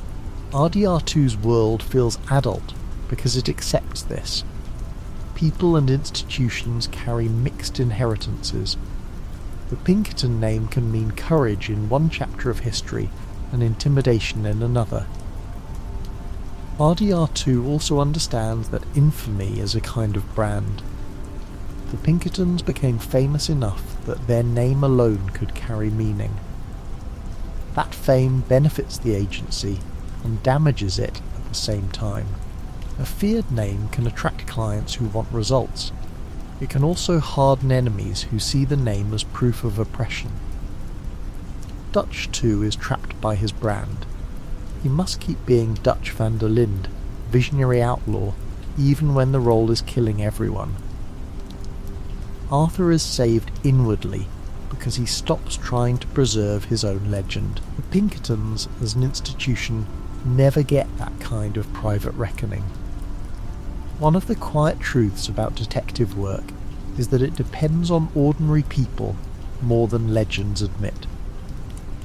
A clerk remembers a face, a worker reports a rumour, a bartender talks, a conductor notices unusual passengers, a telegraph operator sends a message, a rancher sees riders passing after dark. In RDR2, the world is dense with those possible witnesses. That density makes the game feel alive, but it also makes outlaw life fragile. The gang is surrounded by human eyes long before the Pinkerton eye gathers them into a pattern. The world watches because the world is populated. This makes Arthur's kindness more dangerous in a practical sense, and more beautiful in a moral sense. Every person he helps is someone who might remember him. Every place he passes leaves an impression. In a purely strategic life, invisibility would matter most. In Arthur's late life, goodness begins to matter more. He gives, protects, apologizes, rescues, and listens, even though none of that clears his file. The Pinkertons may remember him as an outlaw attached to Dutch. Others remember him as the man who helped when he did not have to. The story lets those softer records exist outside official power. The Downs family shows the difference between official guilt and moral guilt. The Pinkertons do not need Thomas Downs to condemn Arthur. Arthur condemns himself. His deepest reckoning comes through harm that no agency could fully measure. A detective report could mention assault, debt collection, illness and death, but it could not capture the way Arthur carries the encounter inside his lungs and conscience. The Pinkertons are part of the external closing in. Downs is the internal closing in. Together they make escape impossible in two directions. The world hunts Arthur from outside, and truth hunts him from within. That inner pursuit is why the Pinkertons never become the whole story. They are historically important, but Arthur's redemption would be thin if it were only about being chased. The agency creates pressure. The disease creates urgency. Dutch's decline creates disillusionment. John's family creates purpose. Sadie's fury creates motion. Rain's fall creates humility. The Pinkertons are the outer wall that keeps moving inward, but Arthur's final choices come from something no detective can force: the decision to spend the little time left on someone else's future. Still, without the Pinkertons, the gang might have rotted more slowly. Pressure reveals character. Hosea becomes more precious because calm is scarce. Micah becomes more poisonous because fear rewards cruelty. Dutch becomes more exposed because every failed plan needs a louder explanation. Abigail becomes more urgent because Jack's life cannot wait for another speech. John becomes more important because someone must leave. Arthur becomes clearer because the old middle ground disappears. The Pinkertons do what history often does in tragedy. They compress time until people show what they are. The St. Denis bank robbery feels like a historical trap rather than a simple failed job, because the city, the bank, the police, the Pinkertons, the ambition, the desperation, and the fantasy of one last score all converge. Dutch thinks scale will save him. A bigger job, a bigger city, a bigger payout, a bigger escape. But scale belongs more to the modern world than to him. The bigger the job, the more systems respond. The bank is not an isolated chest of money. It is connected to law, finance, reputation, insurance, police, and private detection. Dutch mistakes size for freedom and walks into coordination. Coordination is the real enemy of the outlaw fantasy. One deputy can be fooled. One posse can be outrun. One rival gang can be shot. A coordinated world is harder. It can fail in one place and continue in another.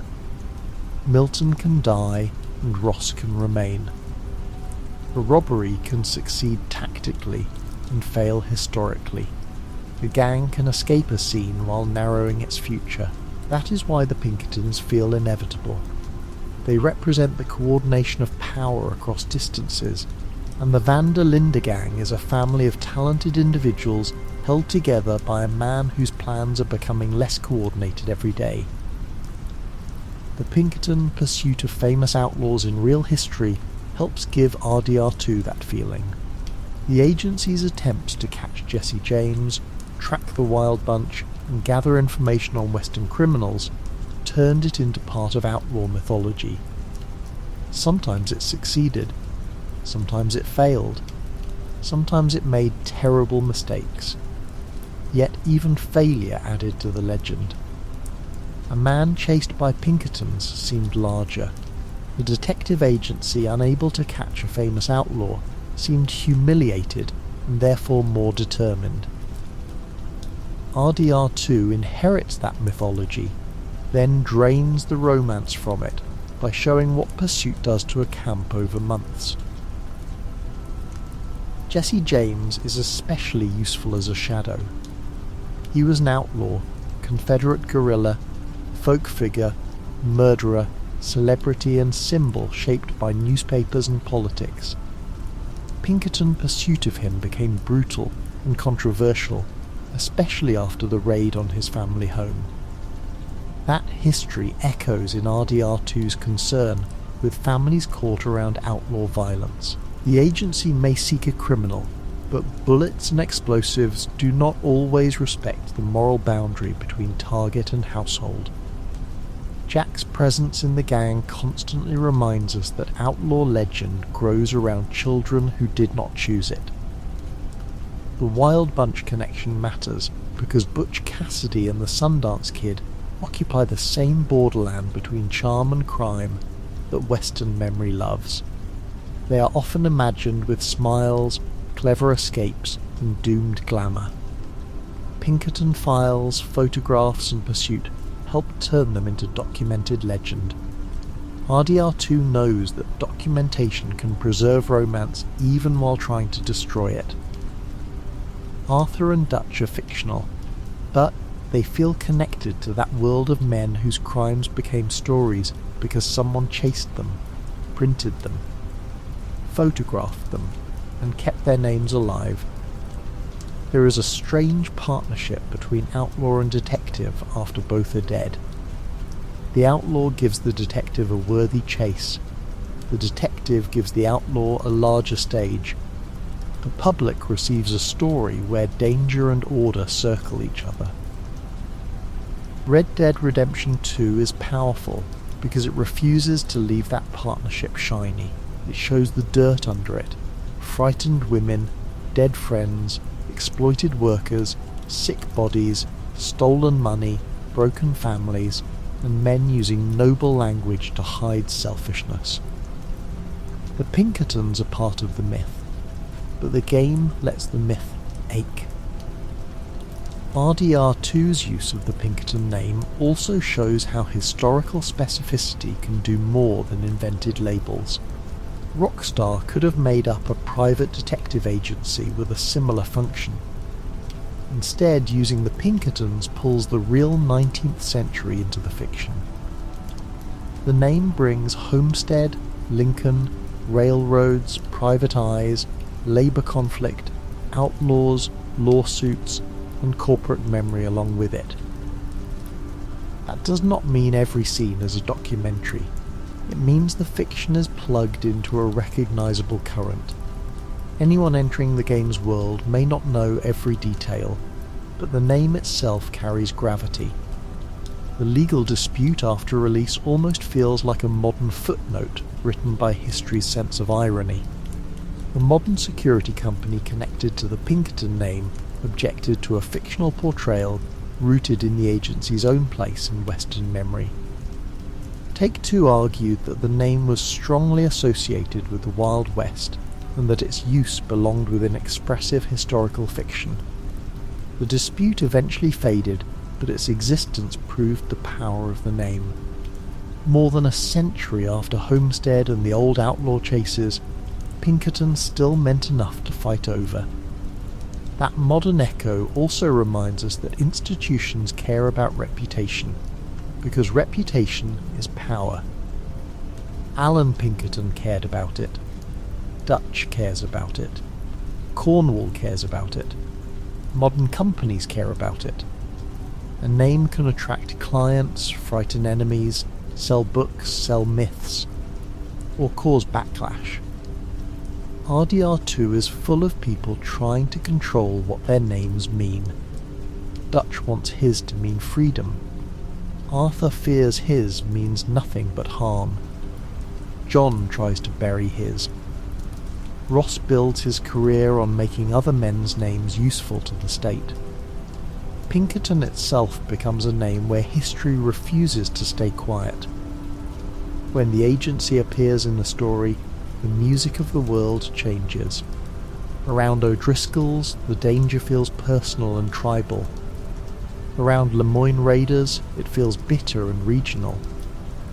Around Bronte, it feels urban and theatrical. Around Cornwall, it feels financial. Around the Pinkertons, all of these dangers begin to connect. Personal crime, regional violence, city corruption and industrial wealth are gathered into a pursuit that says the century is organising itself. The gang may experience each enemy separately, but the Pinkertons make the enemies feel like pieces of the same closing century. Milton's manners are part of that effect. He can be polite because politeness costs him nothing.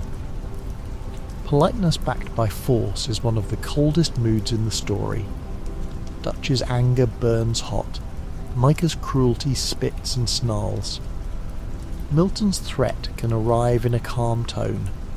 That calm makes the violence feel pre-approved by the world around him.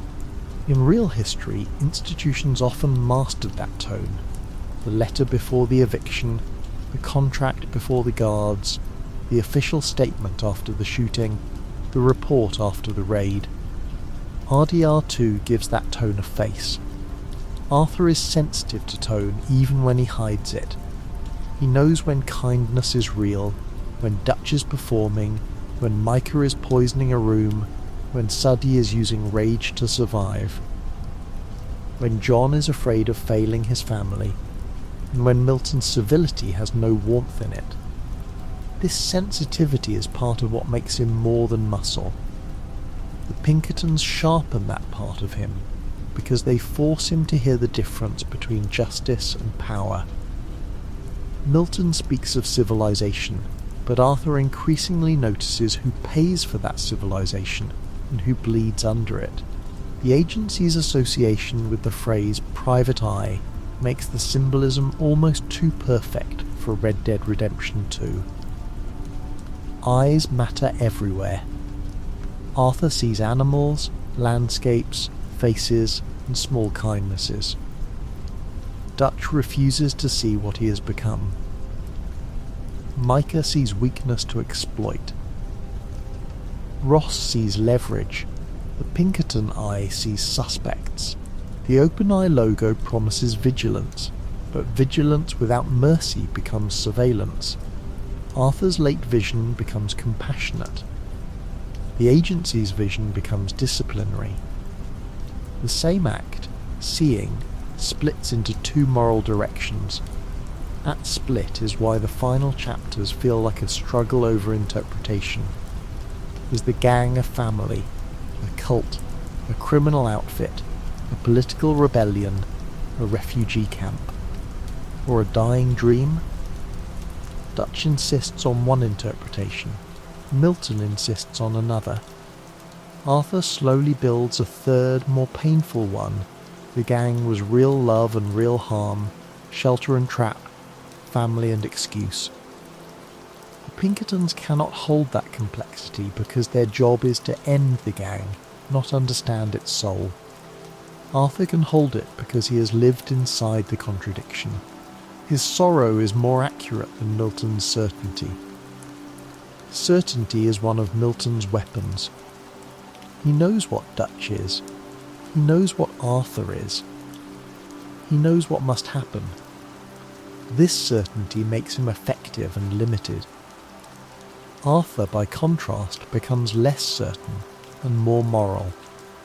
He doubts Dutch, doubts himself, doubts the old life, doubts the future, and still acts with increasing courage. RDR2 quietly suggests that doubt can be a form of conscience.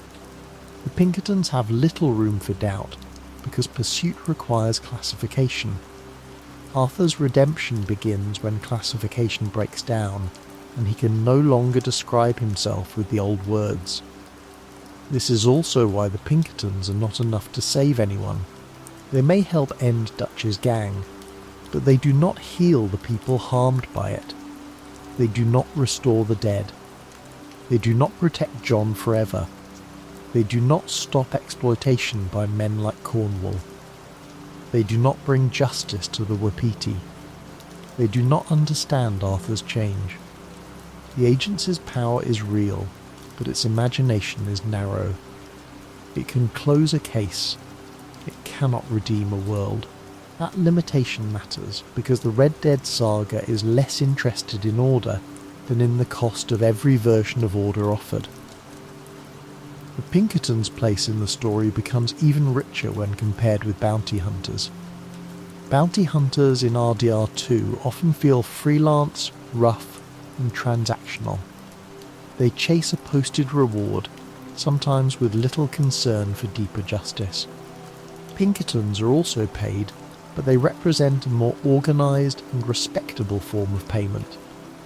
Both turn capture into work. One does it with a poster and a horse, the other does it with agency structure and client power. The difference is scale, reputation, and institutional confidence. RDR2 uses both to show that money sits behind many forms of law. Sheriffs add a third layer. They belong to towns, elections, corruption, local pressure, and personal courage. Sheriff Malloy in Valentine has one kind of presence. Sheriff Grey in Rhodes has another, tangled in family power and local deceit. St. Denis police carry a more urban authority. The Pinkertons float across these local forms. They are not tied to one town's moral weather. That mobility gives them strength and unease. A local lawman might be known by the people he polices. A Pinkerton agent can arrive from elsewhere, act under contract, and leave the consequences behind. The army adds a fourth layer, especially around native land and federal force. Soldiers in RDR2 are tied to the state more directly than Pinkertons, but the moral overlap is strong. Both can use order to justify harm. Both can serve policies shaped far away. Both can place individual suffering under a larger plan. The Wapiti storyline shows government violence with a different history than Pinkerton Labour conflict. Yet both histories speak to the same American pattern, the expansion of systems that define resistance as a problem to be managed. Arthur's late sympathy crosses these categories because he finally sees people before labels. That is what Dutch cannot do by the end. He sees usefulness. Eagle Flies becomes useful. Micah becomes useful. The gang's fear becomes useful. The Pinkertons become useful as proof that Dutch is persecuted for being right. Every person and institution is absorbed into his self-defence. Milton does something colder but similar. Arthur becomes useful as pressure against Dutch. Abigail becomes useful as leverage. Micah becomes useful as an informant. The difference between outlaw manipulation and institutional manipulation narrows until Arthur rejects both by choosing a personal act of mercy. This is where the true story behind the Pinkertons becomes more than a history lesson. It helps explain why RDR2's ending hurts so much. Arthur is trapped between men who turn people into tools. Dutch turns loyalty into fuel. Cornwall turns labour and land into profit. Milton turns people into routes toward an arrest. Ross turns John's family into a handle. Arthur, dying, tries to stop using people that way. He gives without expecting to survive the gift. That is why the final ride feels like an escape from the logic of both outlaw and institution. The real Pinkerton Agency's survival into the modern world adds a final uneasiness to this reading. Many outlaw gangs vanished into graves, prisons, songs, and books. The agency adapted. It moved through ownership changes, legal controversy, public criticism, and new markets. Its current language is about risk, intelligence, protection, and security. That is a normal modern business vocabulary, but it still echoes strangely beside the old open eye. RDR2's Pinkertons feel terrifying because they represent the side of history that can change clothes and keep walking. Dutch cannot adapt honestly. He adapts tactically, changing plans and locations, but his inner story remains fixed. He must be betrayed, never wrong. He must be visionary, never exposed. The Pinkertons adapt institutionally. They can lose agents and continue. They can absorb failure and continue. They can become part of new systems and continue. Arthur adapts morally, which is the hardest and least profitable form. He changes his understanding of himself, then spends his remaining strength in line with that change. Among all these forms of adaptation, his is the most fragile and the most beautiful. The American West of RDR2 is therefore not dying in a single duel. It is dying through adaptation by stronger structures. Railroads adapt the land into routes. Companies adapt resources into wealth. Agencies adapt suspicion into files. Government adapts violence into policy. Cities adapt crowds into labour and law. Dutch cannot bear that because his identity depends on the world staying open enough for his speeches.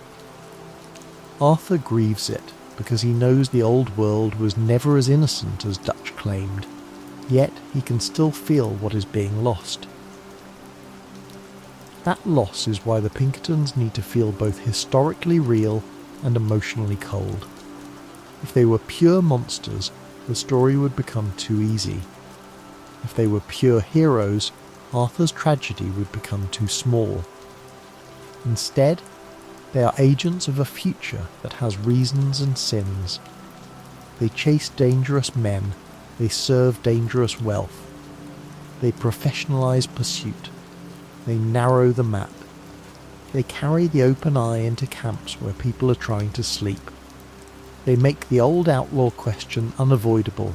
When every road is watched, what does freedom mean? Freedom in Dutch's mouth becomes escape from consequence. Freedom in Arthur's final actions becomes the chance for someone else to live differently.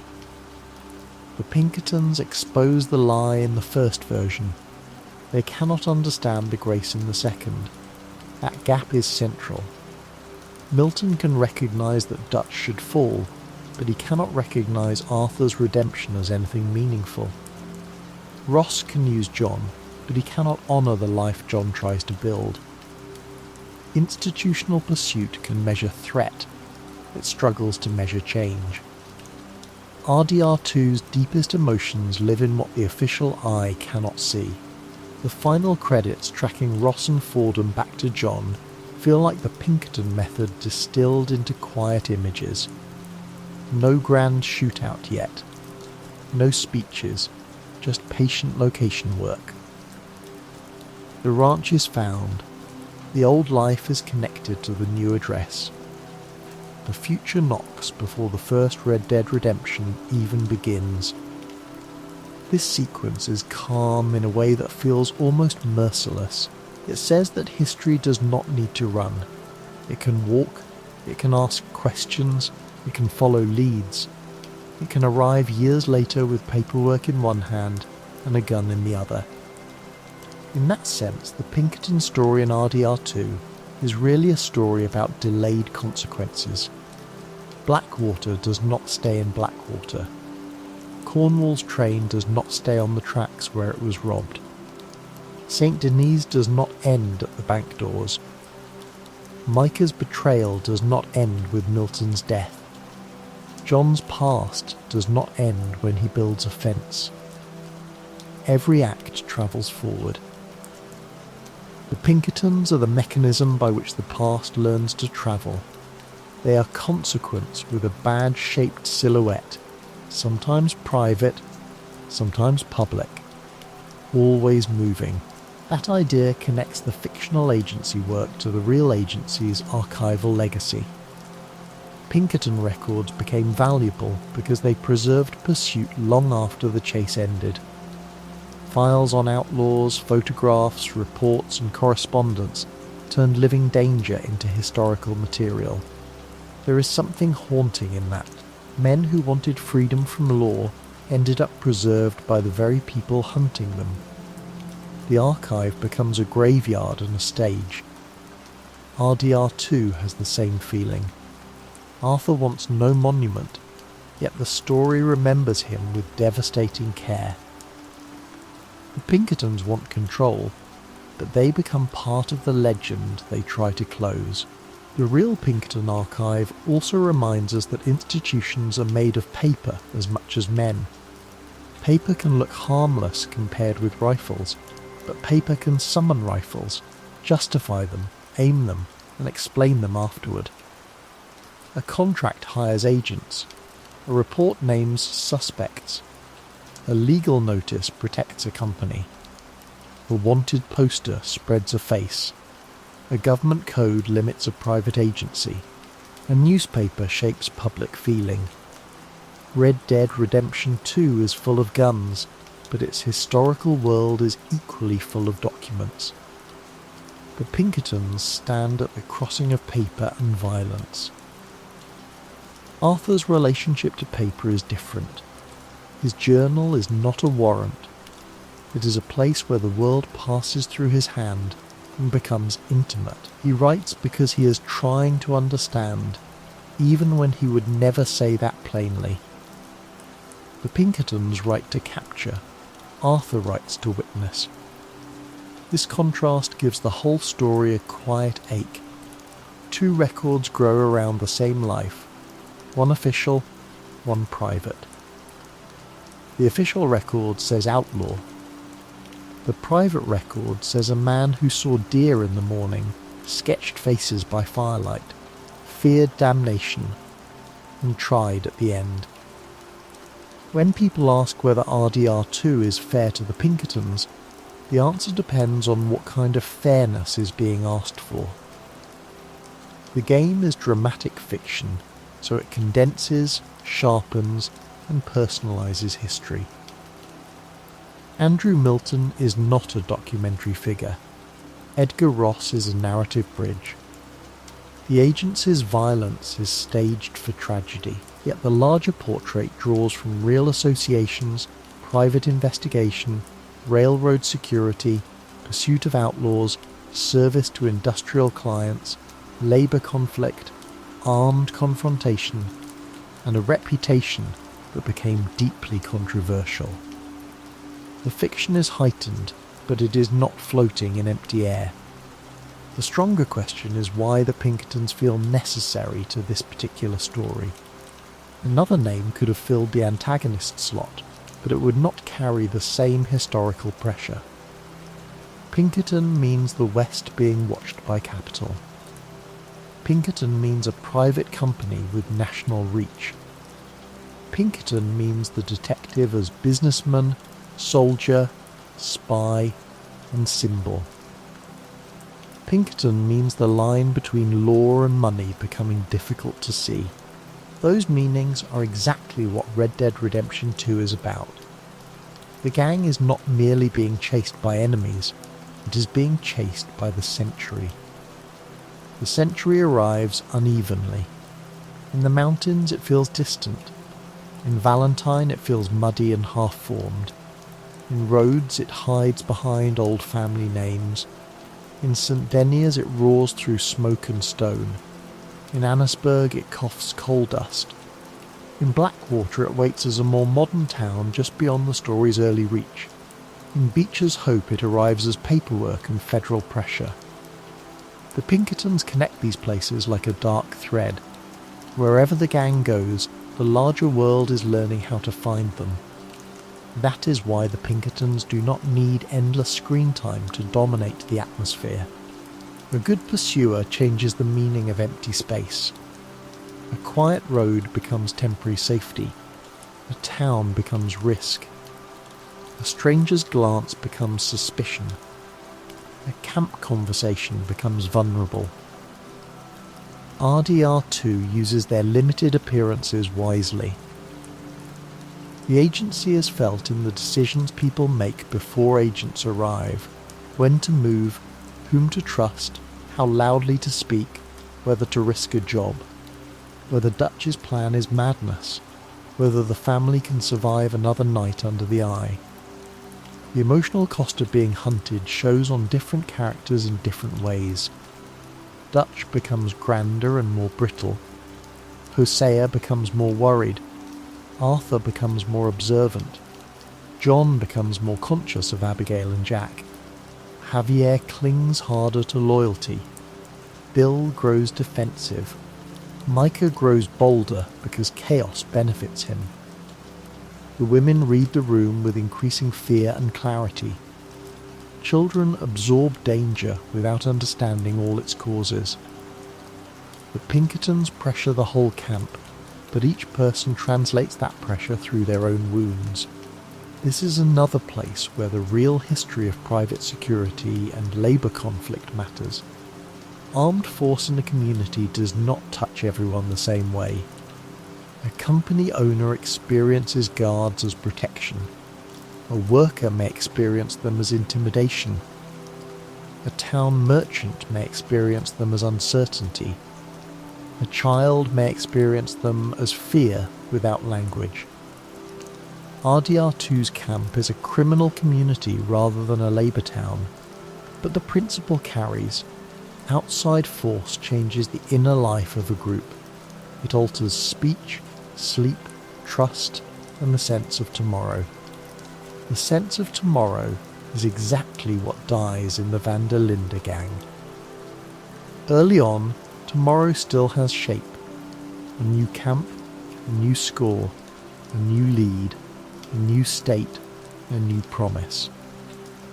As the Pinkertons close in, tomorrow becomes smaller. By Beaver Hollow, tomorrow belongs mostly to those who can escape Dutch's story. Arthur's gift to John is a tomorrow outside the gang. Ross later proves that even that tomorrow is haunted, but Arthur's act still matters because it opens time where Dutch would have consumed it. The Pinkertons close futures. Arthur tries to pass one forward. Real Pinkerton men were often ordinary workers inside an extraordinary institution. That is worth remembering too. It is easy to imagine every agent as a symbol and forget the human scale. Men taking jobs, following orders, risking death. Sometimes believing in the work, sometimes needing wages, sometimes drawn by adventure, sometimes participating in brutality. Homestead's hired men included many who reportedly did not fully grasp the danger awaiting them. This does not erase responsibility, but it complicates the image. Institutions turn ordinary people into instruments of decisions made above them. RDR2 hints at this through the nameless agents who die around Milton and Ross. They are enemies in the moment, but most are not given elaborate villainy. They are bodies inside a system of pursuit. Arthur kills many men who are also trapped in their own structures: guards, soldiers, hired guns, rival gang members, poor fools who chose badly or had few choices. The story's sadness deepens when violence stops feeling clean, even against enemies. The Pinkertons matter because they embody a system, but systems still move through human bodies that bleed. Milton, however, is more than a body in the system. He believes. His belief is what makes him dangerous. A cynical agent might be bought or bored. Milton's certainty gives him endurance. He sees the gang as a sickness to be cut out. He can offer deals, arrange attacks, execute Hosea, use Micah, kidnap Abigail, and still likely understand himself as a man serving order. That kind of self-understanding is powerful. Many terrible actions in history have been carried out by people who did not think of themselves as villains, but as necessary men. Dutch also believes. That parallel is uncomfortable. Dutch believes he is necessary for freedom.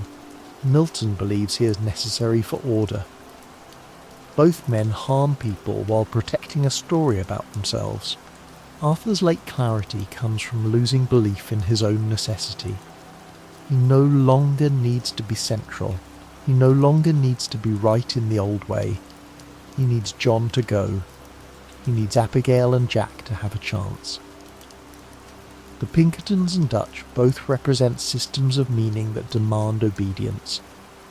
Arthur's final rebellion is quiet, because it refuses both. The name Pinkerton, then, holds a strange double movement in the story. It pulls the fiction outward into real American history, and it pulls history inward into Arthur's personal tragedy. Homestead is not mentioned at camp, but its memory helps explain why the agency feels grim. Alan Pinkerton never meets Arthur, but his agency's legacy shapes the men hunting him.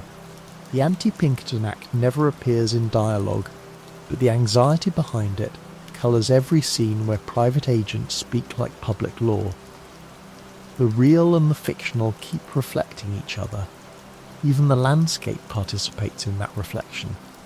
Rail lines cut through forests and plains. Telegraph poles stand like thin markers of connection. Towns sell newspapers. Banks rise in brick. Mines open wounds in hills. Oil derricks promise wealth under land people already live on. The Pinkertons are not separate from these images. They are the human pursuit arm of the same transformation.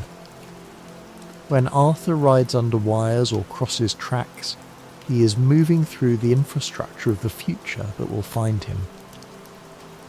The land itself is being taught to report. There is a quiet horror in that phrase, because reporting is not always evil. A telegraph can summon help. A train can connect families. A detective can solve a murder. A file can protect someone from a predator. Modern systems are not simply villainous. RDR2 is wise enough to know that. The horror comes when the same systems serve power without mercy, when connection becomes capture, when memory becomes surveillance, when order protects wealth more eagerly than people. The Pinkertons stand in that ambiguous doorway. Arthur's final ride gains power because he is leaving a world of systems and returning, briefly, to something elemental. Horse, road, memory, music, breath, sunrise or storm depending on the life lived. The Pinkertons are still part of the cause. but the moment belongs to Arthur's soul rather than their file. No agency can fully own that ride. No report can reduce it. The story allows him an inward freedom at the very moment outward freedom is gone. That is the kind of freedom Dutch talked about, but rarely understood. John's later life shows how hard it is to turn inward freedom into lasting safety. A home needs papers, money, neighbours, routines, and visibility. A man cannot raise a family as a ghost. The Pinkerton to Bureau line punishes John for becoming visible enough to live decently. That is the bitterest twist. The life Arthur saves is the life Ross can later find. Yet the saving is still worth it. RDR2 and Red Dead Redemption together refuse the idea that a doomed gift is meaningless. Consequence can be delayed, but so can love. The Pinkertons make that delay feel historical. Arthur's act reaches forward into John's ranch years. Milton's agency reaches forward into Ross's federal career. Dutch's failures reach forward into John's forced hunt. The past is not past in this saga. It is organised, remembered, misremembered, and weaponised. The detective agency is one of the story's clearest symbols for that. An outlaw wants yesterday to disappear. A detective wants yesterday documented. A redeemed man wants yesterday forgiven. Those desires cannot all win. The real world around 1899 was full of people arguing over similar tensions. How much power should corporations have? What counted as legitimate law? Could private agencies be trusted with force? Were unions dangerous conspiracies or necessary defences? Were outlaws folk rebels or violent criminals? Did progress mean safety, or did it mean a new set of masters? Red Dead Redemption 2 does not lecture these questions directly. It lets them ride through the story in the form of agents, trains, mines, banks, reservations, strikes in the background, and men who cannot agree on what freedom costs. Pinkerton history is useful because it refuses nostalgia. The agency's story does not let the Old West remain a clean playground of sheriffs and bandits. It brings in wage labour, corporations, private policing, industrial violence, public relations, legal backlash, and modern corporate survival. That is exactly the kind of texture RDR2 thrives on. The game is beautiful because it loves the old landscapes. It is honest because it shows the systems moving through them. The Pinkertons are where beauty meets administration and discovers that administration has guns. The most frightening thing about the Pinkertons may be that they do not need hatred to function. Micah hates and enjoys cruelty. Cornwall rages when crossed. Dutch resents every challenge to his authority. Milton can act from duty, ambition, professional pride, class contempt, or some mixture of all four, but the agency itself does not require emotional passion. It requires assignment and continuation. That makes it feel colder than revenge. Revenge burns out. Administration schedules another train. For a tired outlaw camp, that coldness is almost supernatural. Someone is always awake.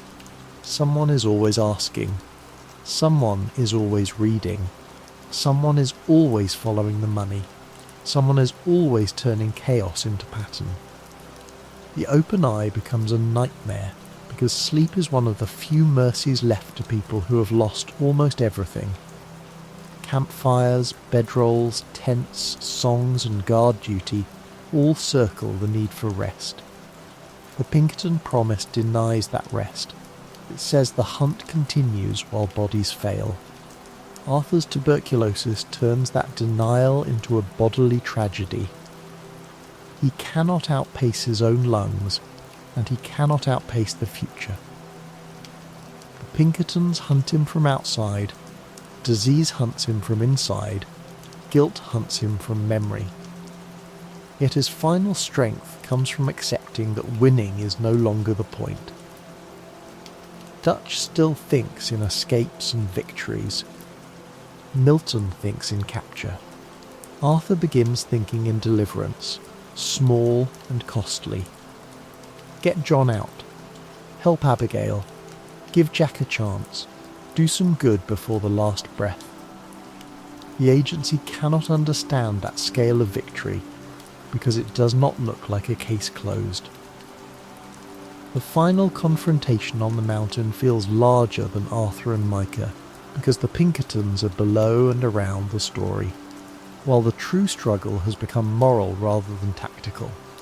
Micah is the intimate betrayal. Dutch is the failed father. Arthur is the dying conscience. The Pinkertons helped bring everyone to the edge, yet they are not the final meaning. That placement is perfect. History creates pressure, but character decides what pressure reveals. The agency makes escape impossible.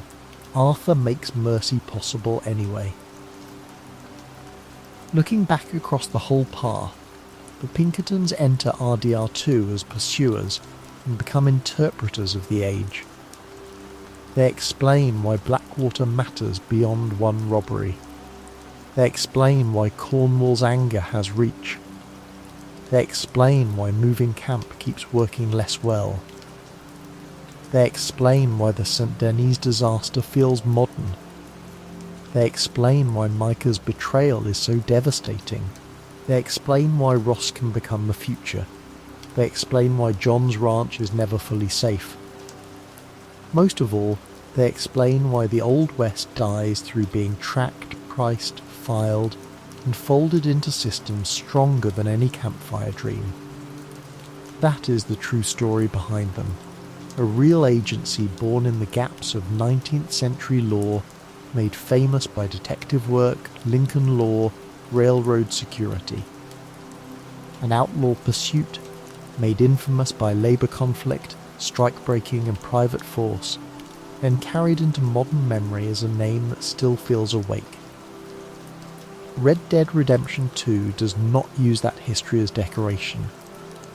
It lets the name do what it has always done in American imagination. It watches the road, it follows the money, it turns romance into evidence, it waits for the old stories to get tired. In the end, the Pinkertons in Red Dead Redemption 2 are the sound of hooves being replaced by paperwork. They are rifles, yes, and agents in long coats, and ambushes in the swamp, and a man shot in front of a bank. But beneath all of that, they are files, contracts, client interests, jurisdiction, informants, private security, and the beginning of a nationalised law enforcement future. They are the reason the gang's old tricks stop working. They are the reason Dutch's dream becomes immoral and obsolete. They are the reason the map feels smaller with every chapter. And that is why the name still works. Pinkerton does not simply mean detective. It means the eye. It means a force that watches while men around a campfire keep telling themselves they are free. It means the train company has friends. It means the rich man can reach farther than the sheriff. It means the outlaw's face can travel faster than his horse.